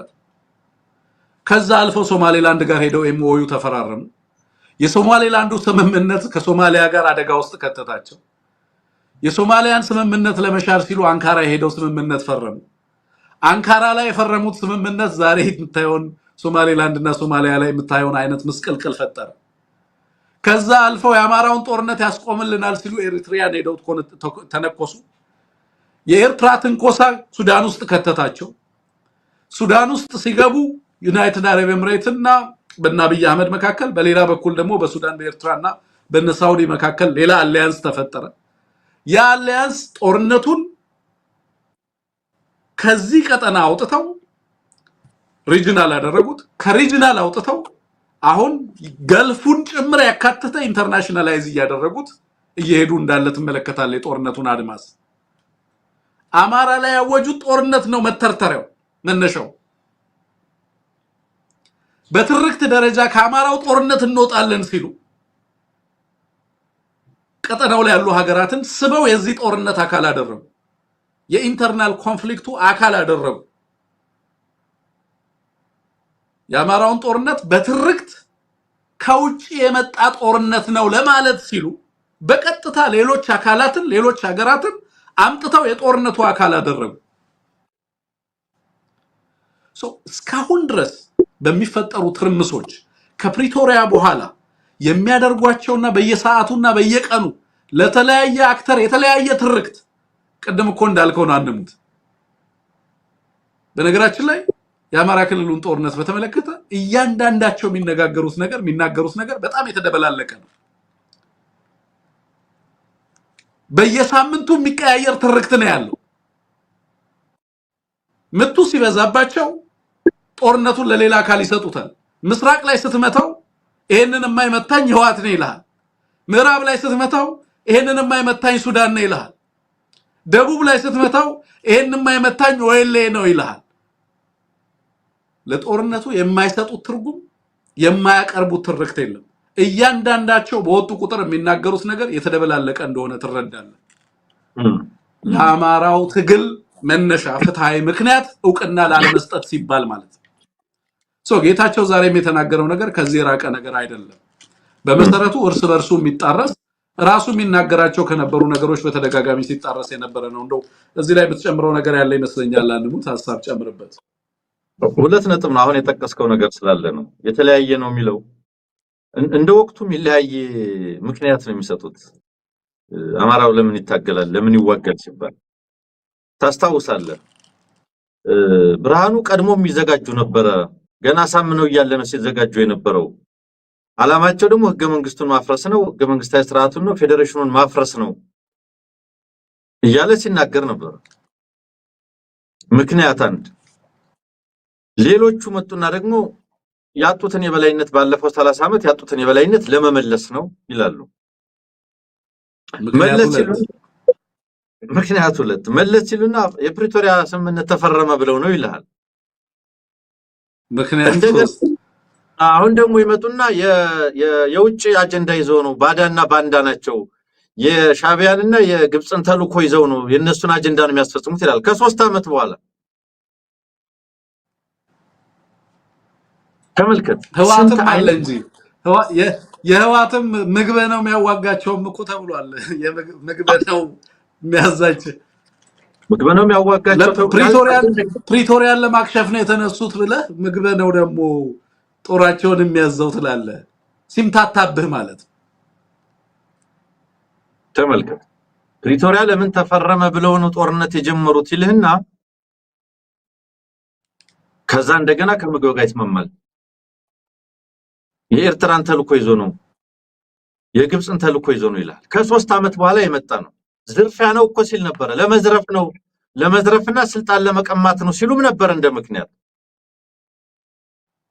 የአማራ አርሶ አደር ስለ ፕሪቶሪያ የአማራ ዲያስፖራ ስለ ፕሪቶሪያ ብሎ አገዛዝ ውስጥ ያለ ሰራዊት በዛ ደረጃ እየተናደ የአማራን ትግል የሚቀላቀለው ለፕሪቶሪያ ብሎ ነው። ይሄንን የመሰለ የተንሻፈፈ አመለካከት ይኸውልህ። ይሄን ሁሉ የሚሉት ለምንድን ነው? በተለይ ጌታቸው ይሄንን ያቀረበው አሁን ትልቁ የጌታቸው ትግል ምንድነው መሰለ? አብይ አህመድን ማንጻት ነው ያዘው። አብይ አህመድን ከወንጀሎቹ ለማንጻት እየሮጠ እየታገለ ነው ያለው። አልጀዚራ ላይ ቀርቦ ያንን ሁሉ ጦርነት የመራው አብይ አህመድ ነው፣ ነገር ግን ጄኖሳይድ ተፈጽሟል እሱ ነው ለማለት ግን አልደፍርም። የጦርነቱን አባት ማለት ነው። አሁን ዛሬ ምን አድርጎ አመጣው? ጄኖሳይደር ነው ሲሉት እንዳልነበር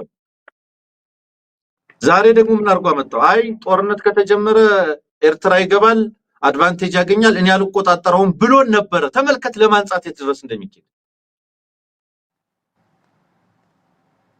ፕሪቶሪያን ስምምነት መፈጸም አለመፈጸም፣ ተፈናቃይ መመለስ አለመመለስ የአብይ ችግር አይደለም። አስኮርፈው ያባረሩት ሰዎች በስደት ፓርቲ እንዲመሰርት እኔ እንጃ ተመልሶ ትግራይን መርገጥ የሚችልም አይመስለኝም። በአጭር ጊዜም ይችላል ብዬ አላስብም። እና ይሄ የሚፈጥርበት ሆድ ብሶት እንዳለ እረዳለሁ። በስደት ፓርቲ አቋቁመ በስደት ምርጫ ተፎካክረ ምናልባትም ወደዚያ ክልል እና ወደዛ ሀገር ተመልሰ ለመሄድ ቲፒኤልኤፍን ኢንታየር ስትራክቸር የሚጠፋበትን ቀን የምትጠብቅ ሰው በዚህ ያለውን ነገር ለማጥበቅ በዚህ ደረጃ የማንጻት ጉዞ ነው የተጀመረው።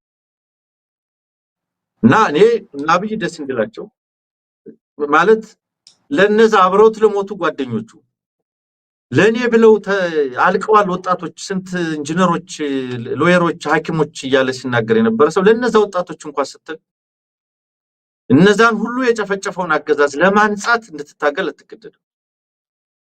የጥሙና ጊዜ ያስፈልገኛል ቢል እኮ ችግር የለውም። ዛት ሂዶን በየጊዜው እየወጣ አርቲክል እየጻፈ ዓለም አቀፍ ሚዲያ ላይ ሎካል ሚዲያ ላይ እየወጣ በዚህ ደረጃ እኔ ለምን ብዙ ወደ ማውራት እንደገባ አላውቅም። ብዙ በመናገር የትርክት የበላይነት ይዛሉ ብሎ ሊሆን ይችላል ኢንተርምስ ኦፍ በትግራይ ፖለቲካ። ነገር ግን እሱ በቂ አልሆነም። እሱ የሚደግፈው ታጣቂ ቡድን እኮ በአብይ አህመድ ድጋፍ አማራን እንዲወጋ ከአፋር እየተሰማራ ነው።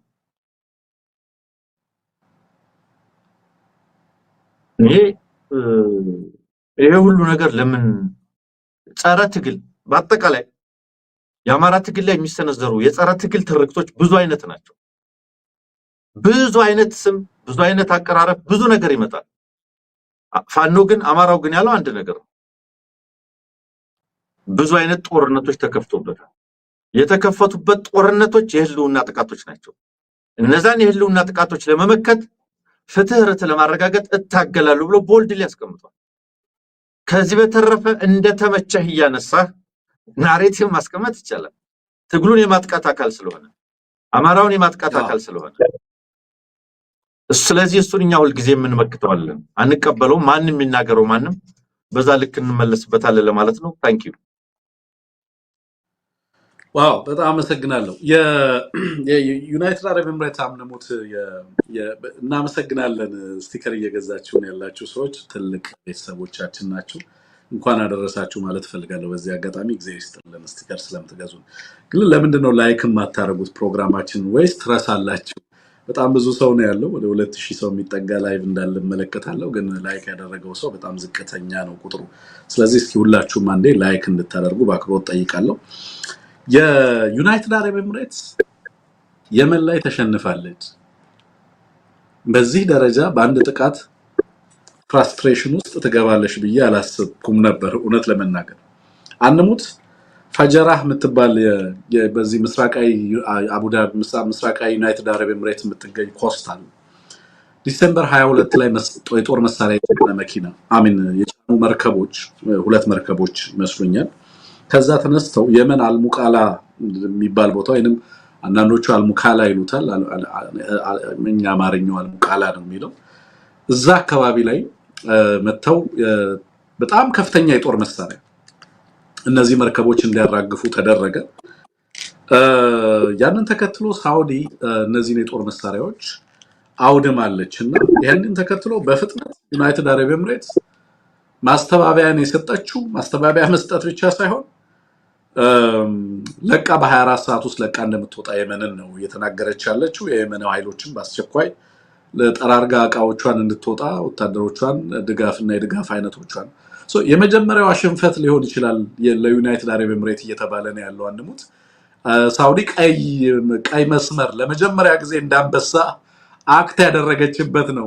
ኢት ዋዝ አን ኢምባራስመንት እውነት ለመናገር ደቡባዊ የመን ላይ ዩናይትድ አረብ ኤምሬት የምትገዛቸው የምትደግፋቸው ኃይሎች እዛ አካባቢ ላይ ሰሞኑን ያደረጉት አድቫንስ ወይንም ደግሞ ከፍተኛ አካባቢዎችን እንዲቆጣጠሩ ማድረግ መሆኑን ተከትሎ በሳውዲ ደረጃ በጣም በከፍተኛ ደረጃ የማፈር አይነት ስሜት ውስጥ ተገብቶ ነበር የነበረው። አሁን ላይ ሰሞኑን እንግዲህ በሊቢያ አዋሳኝም በሱዳን ውስጥ በየመንም ከፍተኛ የማጥቃት እንቅስቃሴ ውስጥ ገብታለች። ግልጽ የሆነ ጦርነት እየመጣ ያለ ይመስላል በሳውዲ እና በዩናይትድ አረብ ኤምሬቶች መካከል ማለት ነው። ሱዳን ላይ ያሉበትን ሁኔታ የምትመለከተው ነው አንሙት።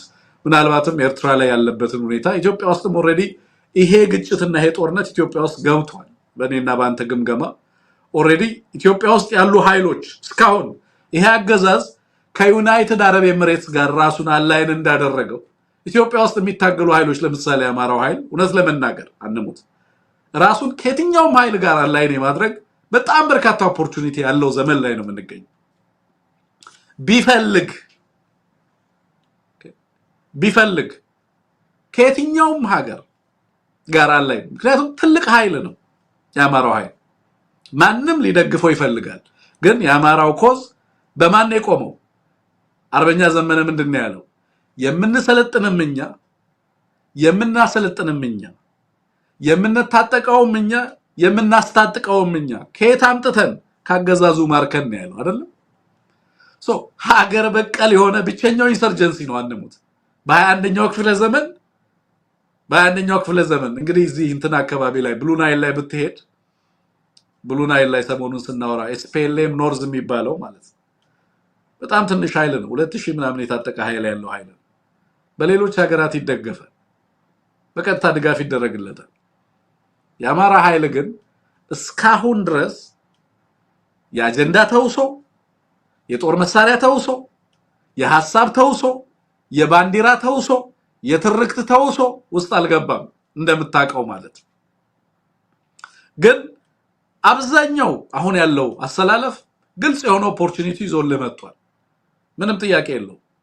ይሄ አገዛዝ ግን ኃላፊነት በማይሰማው መንገድ ኢትዮጵያን የዚህ ቀጠናዊና ዓለም አቀፋዊ ጦርነት አካል ለማድረግ የጦር ካምፖችን ከፍቶ ሚሊሻ መልምሎ ለሌላ ሀገር ለጎረቤት ሀገር ሚሊሻ እስከ ማሰልጠን የደረሰ አገዛዝ ነው። እንግዲህ ሬክለስነሱን ተመልከተው አንሙት። በሀገርና በትውልድና በቀጠናው ላይ የሚያመጣውን ጣጣ ተመልከተው። የመን ላይ ዛሬ የምትመለከተው ነገር በሳውዲ እና በዩናይትድ አረብ ኤምሬት መካከል የመጣው ነገር በቀጣይ አድማሱን እያሰፋ ምን ሊያመጣ ይችላል የሚለውን ነገር እንደው ብትሄድበት እና ሐሳብ ብትሰጠኝ ደስ ይለኛል ለማለት ነው አንሙት። ምናልባት በረከት ካለው ሰሞኑን ከኤምሬትስ ወደ ኢትዮጵያ የተደረጉ ወታደራዊ በረራዎችን የካርጎ በረራዎችን የተመለከተ አንድ ቻርት አጋርቼ ነበር። እስከዛ ፈልገውና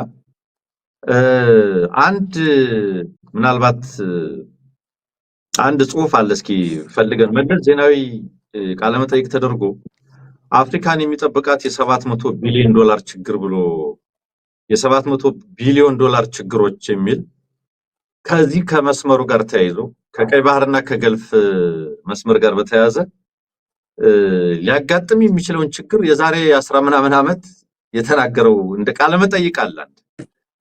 አፍሪካን የሚጠብቁ የ700 ቢሊዮን ዶላር ችግሮችን የሚለው እና አይ ቲንክ እሱ ብዙ ነገር ይነግረናል። ሳውዲ አረቢያ እና ኤምሬት እንደምታውቀው ተፎካካሪም ተባባሪም ናቸው። ነበሩ እስከ ቅርብ ጊዜ እንበለው ብራዘርሊ ኔሽን ነው የሚባባሉት። ወንድም ሀገር ነው የሚባባሉት።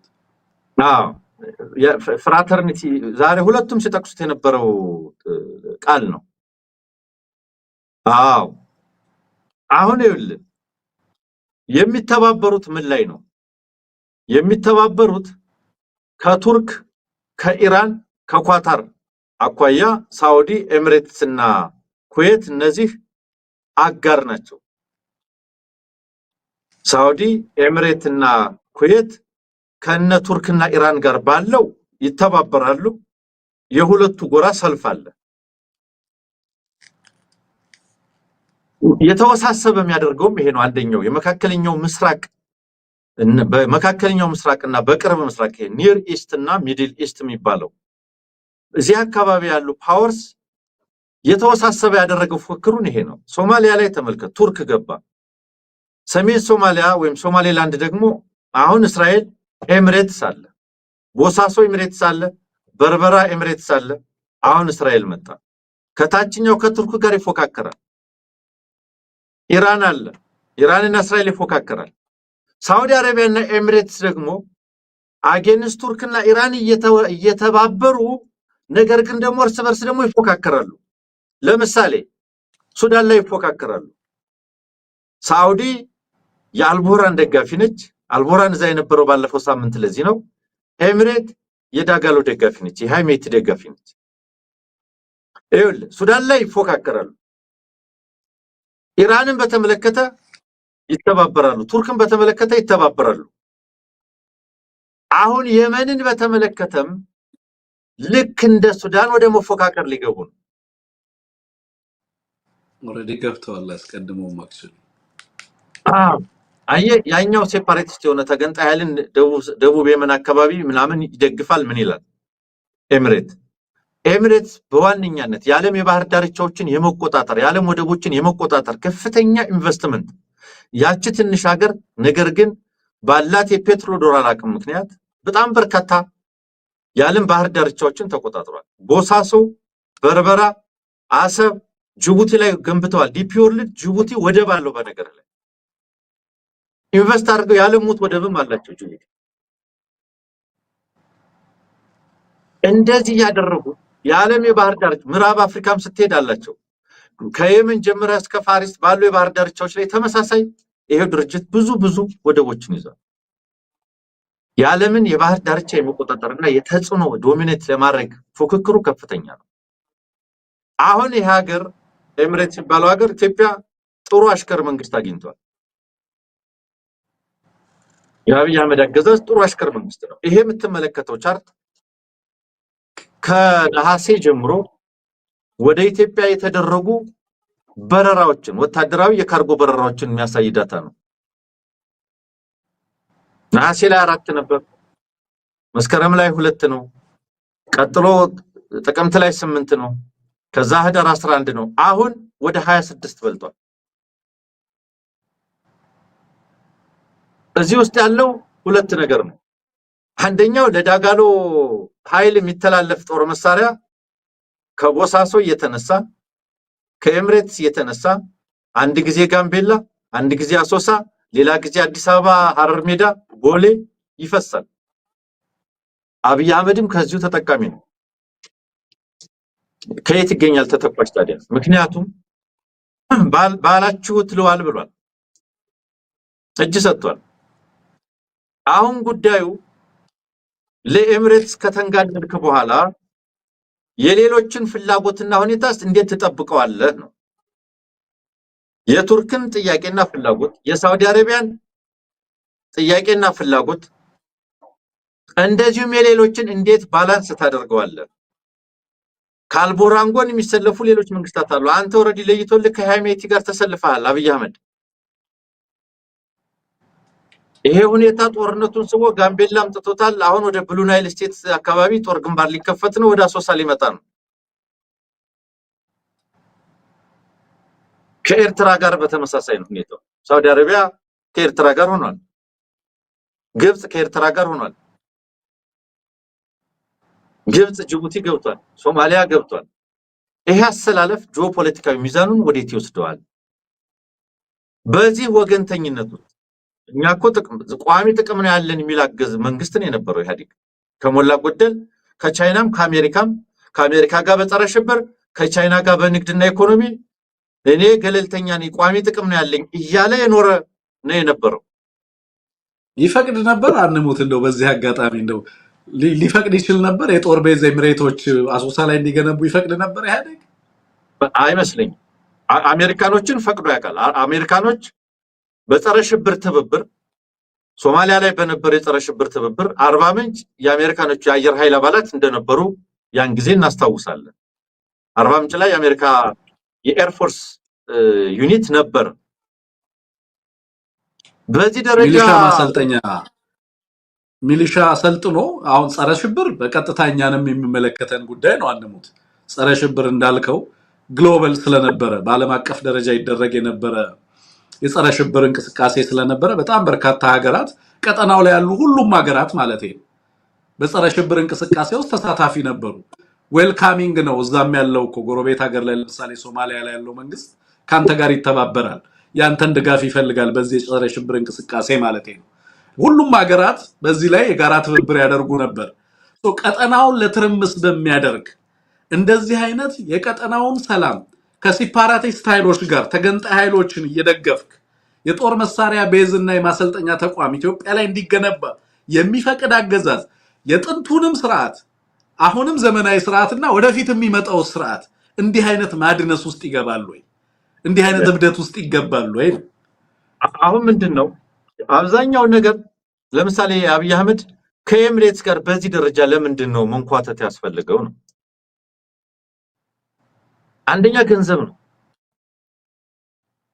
ምክንያቱም ገንዘብ የሚበላ 5 ዓመት የተሻገረ ጦርነት ላይ ነው ያለው። ስለዚህ ገንዘብ ይፈልጋል። ሁለተኛ ዲፕሎማሲ ነው። ጦር መሳሪያ አቅርቦት። አሁን ምንድነው መሰለ ይሄንን የሚፈልገው ለምንድነው? ከባዱ የውስጥ ጉዳይ አለበት። የአማራ ጉዳይ በነገራችን ላይ ዝም ብለን ከአማራ ጋር ብቻ አጥረን ለማየት እየተቸገርን ነው። ይህ አገዛዝ የውስጥም የውጭ ሁኔታዎችን ከዚህ ትግል አኳያ እያያቸው ነው ያሉት። ይሄን ትግል ሪቨርስ ከማድረግ አኳያ ነው እየሰራ ያለው።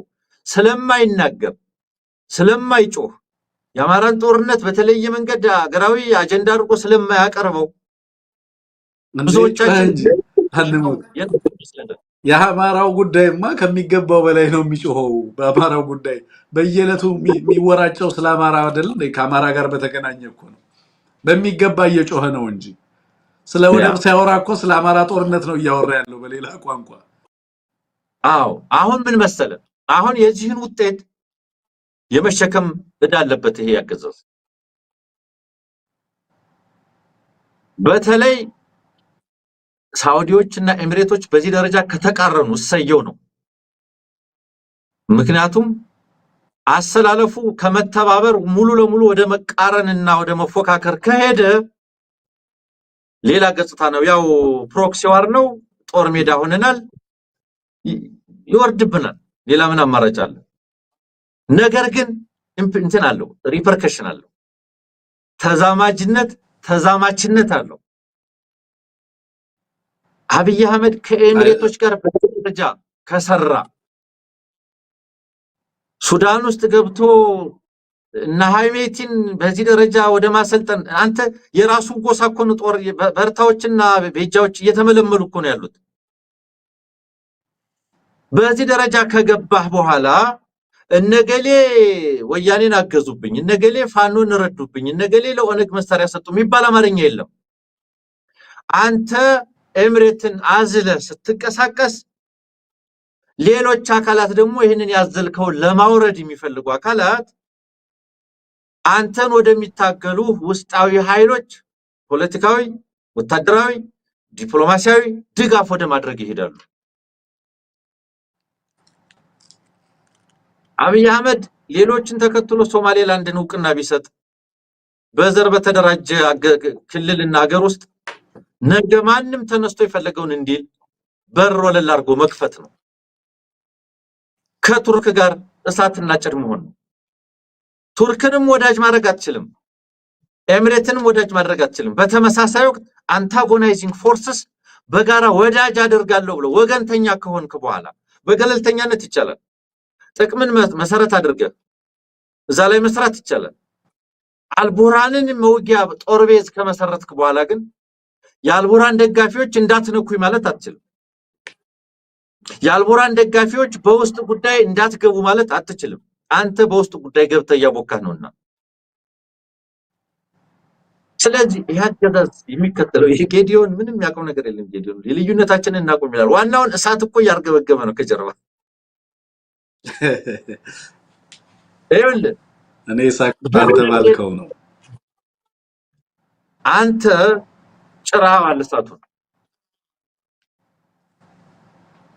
ስለዚህ የሃይሜቲ ደጋፊዎች በጎረቤት ሀገር እንዲህ እያደረጉ ስለሆነ ይሄንን ለማስቆም እንዲህ እናደርጋለን፣ አንተ ሄሜቲን ከደገፍክ እኛ ፋኖን እንደግፋለን ቢሉ እነ ሳውዲ አረቢያ፣ እነ ግብጽ፣ ሌሎችም እነ ቱርክ ምን ልታደርግ ነው? በውስጥ ጉዳይ የገቡ ልትል ነው? አንተ ምን እያደረክ ነውና? አየህ ነገርየው የተያያዘ ነው። ተነጥሎ የሚቆም አንድም አገራዊ ደጋግሜ ነው የምገልጸው የሮበርት ኩፐር መጽሐፍ ይሄ አዲሱ የዓለም ኦርደር የውስጥና የውጭ የሚባለውን ድንበር እያጠፋ ነው ያለው። የፖስት ሞደርን ሶሳይቲ አጠቃላይ ሁኔታው እንደዛ እየሆነ ነው ያለው። የውስጥ ብለህ ዘግተህ ይሄ የኔው ጉዳይ የምትለው ነገር የለም። የፋኖ ጉዳይ የኔ ጉዳይ ነው ብለህ በር ዘግተህ መንቀሳቀስ አትችልም። እንደዛ ለማለት በሱዳን ጉዳይ አያገባኝም፣ በሶማሌዎች ጉዳይ አያገባኝም፣ በሌላ ሀገር ጉዳይ አያገባኝም፣ በአንታጎናይዚንግ ፎርስስ አሰላለፍ ውስጥ ገብቼ ወገንተኛ ሆኜ ለጠበንጃና ለጥይት ለገንዘብ ዳረጎት ብዬ አንታጎናይዚንግ ፎርስስ አሰላለፍ ውስጥ አልገኝም ብለህ ጥቅምህን ማዕከል ያደረገ ገለልተኛ ቁመና ለመያዝ መታገል አለበት። ቢያንስ መሰረት ያደረገ ዲፕሎማሲ የዋር ዲፕሎማሲ ውስጥ ከገባ በኋላ ሶቨሬን ነኝ ልትል አትችልም ነው። አትችልም። ጦርነት ውስጥ ነው የተገባው። የቀይ ባህር አፋሮችን እያስታጠቀ ነው፣ እየደገፈ ነው። የቀይ ባህር አፋሮች ጋር በአጠቃላይ አፋር ላይ ኢንተረስት ያላቸው ከቀይ ባህር ባብል መንደብ ሩት ላይ ኢንተረስት ያላቸው እነ ኳታርን የመሰሉ መንግስታት መጥተው ኢንተርቪን አድርገው ቢሰሩት ውስጥ ገቡብኝ ልትል ነው። ዘርፎር ምንድነው መሰለህ ይሄ እኮ ትልቅ መርዶ እኮ ነው አንሙት እየነገርክ ያለው ለነ ብርሃኑ ሁለት ነገር ነው እያልክ ያለው። አንደኛ ነባራዊ እውነታው ምን ሊሆን እንደሚችል ነው እየተናገርክ ያለው፣ የሚያመጣውንም አደጋ እያሳየን ያለው። ሁለተኛ ደግሞ we also know how this game is being played ነው።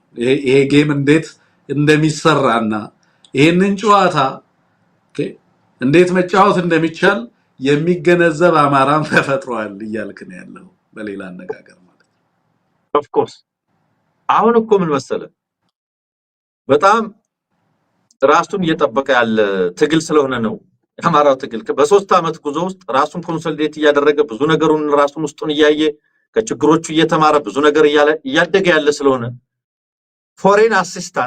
ፎሬን አሲስታንስ የሽምቅ ቡድኖች የውጭ ድጋፍ በሽምቅ ቡድኖች የማሸነፍ እድል ላይ በተለይ ደግሞ ድጋፉ ከሱፐር ፓወርስ እና ከኢመርጂንግ ፓወር ሲሆን ከፍተኛ ተጽዕኖ ነው ያለው። ምን አይነት ድጋፍ? ዲፕሎማሲያዊ ድጋፍ። ምን አይነት ድጋፍ? ሎጂስቲክስ፣ ገንዘብ። ይህንን የመሰለ ድጋፍ ሲሆን በተለይ ከኢመርጂንግ እና ሱፐር ፓወር ሲሆን አስተዋጽኦ አለው። ነገር ግን የውጭ አካላትን በተለይ ተቃራኒ አካላትን የሚቃረኑ አካላትን በአገርህ ጉዳይ ላይ ጋብዘህ ካስገባህ በኋላ እጣ ፈንታ ሶማሊያ መሆን ነው። ሶማሌላንድ የሶማሌዎች ጉዳይ አይደለም አሁን ያለው፣ የቱርክ፣ የኤምሬት፣ የእስራኤል፣ የኢራን፣ የሩሲያ ጉዳይ ሆኗል። ስቴት ኮላፕስ፣ የሀገር መፍረስ፣ ክራሽ ላንዲንግ ምንጩ የውጭ ጣልቃ ገብነት ነው። የውጭ ጣልቃ ገብነት ለምንድን ነው ሀገር ማፈርሰው? የውጭ የሚመጡ የውጭ ኃይሎች በሙሉ የራሳቸውን ጥቅም ይዘው ነው የሚመጡት። እነዛ ጥቅሞች ደግሞ በሙሉ እርስ በርስ የሚቃረኑ ናቸው። የፉክክር ሜዳ ነው የምትሆነው፣ ባትልፊልድ ነው የምትሆነው። አብይ አህመድ ኢትዮጵያን ወደ ባትልፊልድነት የሀያላን የተፎካካሪ መንግስታት ባትልፊልድ ነው እያደረጋት ያለው። የጦር ገበያ አድርጓታል። የጦር ገበያ ሆናለች። በፊት የፖለቲካ ማርኬት ነበረች፣ አሁን የጦርነት ማርኬት እያደረጋት ነው። በተለይ ደግሞ የውስጥ ቀውስ ባለበት ይኸውልህ፣ ውስጥህ ሰላም ሆኖ ሶሊድ ሆነ የውጭ ኃይሎች ጉዳይ ቢሆን እንደምንም ብትቋቋምበት አካሄዳለ። ይሄዚህ እኮ አገዛዝ የከፋው የምንድነው የገበር ምጣድ እኮ ነው የሆነው። በውስጥም እሳት እየነደደ ነው፣ በላይም እሳት እየነደደ ነው። አሁን የኤምሬትና የሳውዲ ፉክክር፣ ሳውዲዎቹ መተው ነበር አብይ አህመድ ጋር ታስታውሳለህ? ምን ብለው ሄዱ እያልን ያንን የቁዘማ ፎቶግራፍ እያየን ብዙ ነገር ስንል ነበር። ምን አሉት ይሆን እያልን ነው የነበረው። አሁን ኢሳያስ ሳውዲ ጋር ይሄዳል። አልቡራን ሳውዲ ጋር ይሄዳል። አብይ ይሄዳል ወይ? ለደንቡ ሊሄድ ይችላል። ጉዳዩ ግን እየለየ ነው አሰላለፍ። ዘመን እንዳለው ከቅራኔ ተሻግሯል። በነገራችን ላይ ከቅራኔ ወደ አክቲቭ ቫዮለንስ ውስጥ ተገብቷል። እንደምታየው ቀጥታ ዛሬ ሬድ ላይን ነው ያለችው ሳውዲ አረቢያ ማለት በጣም ቫዮለንት የሆነ አክሽን ነው የወሰደችው ዛሬ። በጣም አስደንጋጭ የሆነ አክሽን ቀጠናው ላይ በጣም ከፍተኛ መነጋገሪያ የሆነ ማለት ነው። የነሱ ጉዳይ ሩቆ ይሄዳል፣ ብዙ ሩቆ ይሄዳል ብዬ አላምንም። ምናልባት እንደ ኳታር እንትን አባንደን አድርገው ነጥለው ብቻ ነው የማቆም ነገር ሊሞከር ይችላል። ነገር ግን በዚህ በጂሲሲ በሚባለው የገልፍ ካንትሪስ ካውንስል ውስጥ ባላቸው ሚና፣ በአረብ ሊግ ውስጥ ባላቸው ሚናና ትብብር፣ በሌሎችም የእስላሚክ ምናምን በሚባለውም አሊያንስ እነዚህም በመሰሉ ጉዳዮች ልዩነታቸውን የሚፈቱ ናቸው። ወንድሜ ተባብለው ነው በ24 ሰዓት ወጣለው እወጣለሁ ነው ያለው። እኛ እናንተን ክብራችሁን አንነካም፣ ለእናንተ ሶቨርኒቲ እና ግዛታዊ ተመሳሳይ ጉዳይ ሱዳን ላይ ሊከሰት ይችላል። አንሙት ሱዳን ላይ ሙጣ ለምሳሌ ቀይ መስመር እያደረጉ ነው ያሉት። ሱዳን ላይ ያለውንም ሁኔታ ግብጾች ለምሳሌ ተመሳሳይ ቃል ነው የተጠቀሙት። ሱዳን ላይ ተመሳሳይ የዩናይትድ አረብ ኤምሬት ድጋፍና ኃይል ከዚህ ከቻድ ጀምሮ ያለውን ጦር መሳሪያ የሚያቀብልባቸውን አጠቃላይ ስፓት በሊቢያም በቻድም የገነባቸውን አንዳንዴ ሆስፒታል ነው የሚገነባው በነገራችን ላይ የጦር መሳሪያ ጭምር ለማቀበል ማለት ነው። እነዚህን ሁሉ ይዞታዎቹን ከአዲስ አበባም ጨምሮ ሊወጣ የሚችልበት ሁኔታ ይኖራል ወይ? አረብ ኤምሬት ማን ይጫነዋል ነው የሚወስነው። አሁን የመን እንግዲህ 15 ዓመት በላይ ሆነ ሳውዲ አረቢያ እየተዋጋች ነው ሀውቲዎችን። ረጅም ጊዜ የፈጀ አሊያንስ የ20 ምናምን አገራት ምንድነው የምትለው ትብብር ፈጥራ 10 ምናምን ዓመት ያላሸነፈችውን ጦርነት ሳውዲ አረቢያ የመን ውስጥ እየተዋጋች ነው ያለችው። የየመን ቀውስ ይኸውልህ ቢያድለን ኑሮ እኮ የሰነአ ፎረም አባል እኮ ነን እኛ እኮ። እርግፍ አድርገን ትተነዋል። የእኛን ጉዳይ እኮ አማራ ክልል አደረገው ያገዛዝ አንተ። የየመን ጉዳይ በሰነአ ፎረም አባልነታችን ኢትዮጵያ የሰነአ ፎረምን ስታዘጋጅ ስዘግብ አስታውሳለሁ። የየመን ጉዳይ ያገባናል ብለን ለየመን ሰላም ብዙ መስራት የነበረብን መንግስት እርግፍ አድርገን ትተን እሱን ጅቡቲንም እርግፍ አድርገን ትተን ለግብጽ ሰተን ኤርትራ ጋርም ተቆራርጠን ሶማሌላንድንም ለሌላ ሰተን አሁን እኮ 4 ኪሎ ያለው መንግስት እኮ ጉዳዩ አሊዶሮና አዲስ አበባውን እኮ ማነው አማራ ክልል ሆነ እኮ። ስለዚህ አማራ ላይ ቦምብ መጣል ድሮ የሚገዛው ድሮን አማራ ምን ያህል አማራን ይገልልኛል የሚሾማቸው ጀነራሎች አማራን በመግደል ነው የሚሾሙት። ስለዚህ ብቃታቸውን ኤፊሺየንሲያቸው የሚለካው በዛ ነው። ስለዚህ ምንድነው የየመን ጉዳይ ለሳውዲ የተለየ ትርጉም ስላለው ነው በርግግ ብላ ብዙ ቦታ እኮ ይፎካከራሉ፣ ጮክ ብለው አያወሩ። አልቡራርን ደግፋ ሳውዲ ሃይሜቲን ደግፋ ኤምሬት አይነጋገሩም። እንዲያታርጊ አይሉም። ያውቃሉ በውስጥ እንደሚፎካከሩ እኮ። በዚህ ባህር ዳርቻ ቁጥጥር ላይ ፉክክሩን ያውቃሉ። ክፉና ደግ አይባባሉ። አሁን ግን ቀይ መስመር ሆነ። የየመን ጉዳይ ለሳውዲ ናሽናል ሴኩሪቲ ጉዳይ ነው ስለተባለ ነው። with the same token ኢትዮጵያ መታ ኤምሬትን አቁሚ ትላለች ወይ? ሱዳን ላይ ሄዳ አቁሚ ትላለች? አይመስለኝም። እስከዛሬም አላሉ።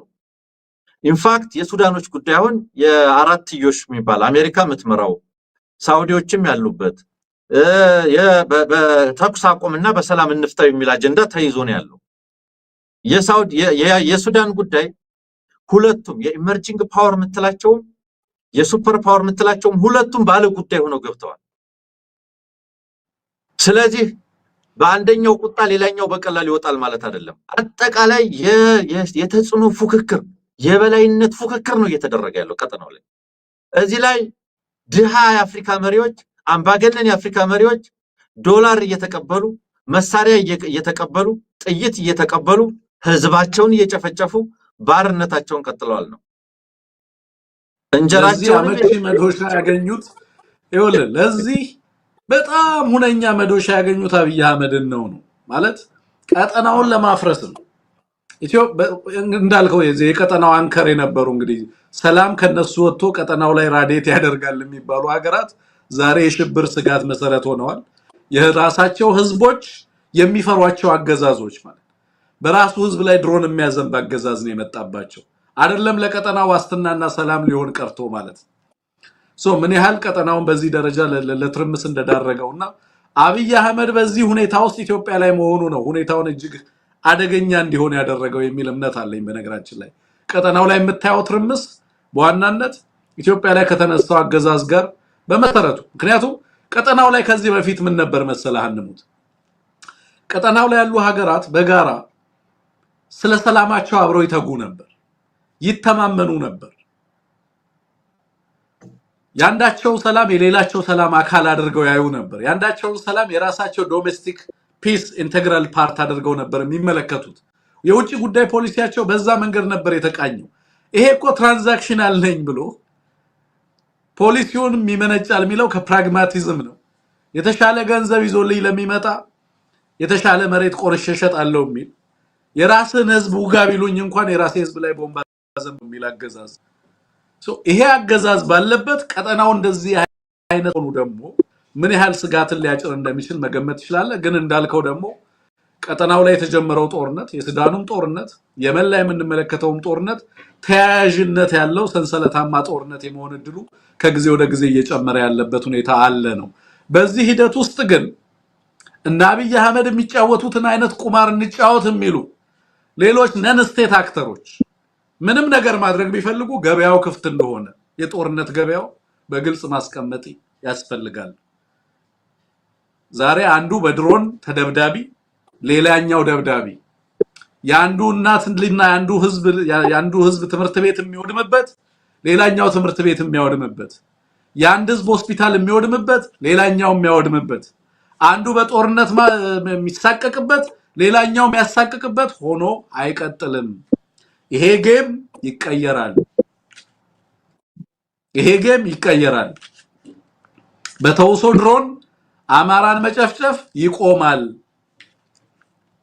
ይሄንን በግልጽ ማስቀመጥ ስለሚያስፈልግ ነው because ይሄንን ጌም መጫወት በጣም ቀላል ነው ግን መዘዙ ምን አይነት መዘዝ ይዞ እንደሚመጣ ዛሬ ላይ መናገር ስለሚያስፈልግ እንናገረው መዘዙን ዛሬ ያደረሱ ያሉት ጥፋት ምን አይነት መዘዝ በሀገር ላይ ይዞ እየመጣ እንዳለ እንዲያውቁት ማድረግ ስለሚያስፈልግ እሱን መናገር ስላለብን ነው በዚህ አጋጣሚ አንሙት እያጠናቀቀን ያለነው ቀረ የምትለው ነገር ካለ 2 ደቂቃ ሰጣለሁ አንሙት ከዛው ውጪ ፕሮግራማችንን እያጠናቀቀን እንሄዳለን መልካም እኔ ሁለት ነገር ነው ማስተማር ፈልገው ሰዎች እስካሁን ካወራናቸው በተለይ ከዚህ ከቀጠናው ጋር ሁለት ነገር ነው አንደኛው የውጭ ኃይሎች ጣልቃ ገብነት በኢትዮጵያ ይሄ አገዛዝ በዚህ ደረጃ የተዘፈቀበት አሰላለፍ አገር ያፈርሳል የኢትዮጵያ የውስጥ ጉዳዮች ሳይቀሩ የውጭ አካላት ፍላጎት ማስፈጸሚያ ወደ መሆን እየሄዱ ነው ኦሬዲ ብዙ ነገር ተበላሽቷል ይሄ አገር ያፈርሳል አንደኛው ጉዳይ ይሄ ነው ሁለተኛው ጉዳይ ይሄን መቀልበስ የሚቻለው ይሄንን አደጋ ማስቀረት የሚቻለው በአንድ መሰረታዊ ጉዳይ ነው የህዝብን የትግል ተሳትፎ በማሳደግ ከዳር እስከ ዳር ኖ በማለት አይሆንም በማለት ይሄንን አገዛዝ አቁም በማለት ነው ይሄንን አደጋ ማስቀረት የሚቻለው ይሄ ፉከራው ፕሮፓጋንዳው ወደቡ ወሬው የትም የሚደርስ አይደለም ማንንም ቁጭ ላይ አንተ ወደ ወስዳለው ምናምን አደርጋለሁ ብለ ጦርነት ስትከፍት ማንንም ኢንፋክት እንዲህ ያለው ፉከራ የውጭ አካላትን የበለጠ እየጋበዘን ያለው ወደ ኢትዮጵያ ጉዳይ ወደ ውስጥ ጉዳያችን እየጋበዘን ያለው የተለያዩ አካላት የተለያዩ መንግስታት በኢትዮጵያ የውስጥ ልዩነቶች ውስጥ ሰልፍ እየገቡ ነው ያሉት ይሄ አገር ያፈርሳል በተለይ እንደ ኢትዮጵያ ላለ ተጋላጭ ለሆነ ሀገር መተማመን ያጣ ሀገር ልዩነቶች የከረሩበት ሀገር በከፍተኛ ደረጃ ተጋላጭ ይሆናል የሚል ነጥብ ለማንሳት ነው ወንድም አለም ምናልባት ሌሎች አንተ የምታነሳቸው ሐሳቦች ካሉ መመለስ ይችላል በጣም ነው ማመሰግነው በኋላ ላይ በአዳዲስ ጉዳዮች እንመጣለን በጣም በርካታ መረጃ ነው እየደረሰን ያለው ስለዚህ በኋላ ላይ እኔ መለሳለሁ አንሙት አንተ ጋር ሊረፍድ ይችላል ግን ተመልሼ ወደ በኋላ ላይ እመጣለሁ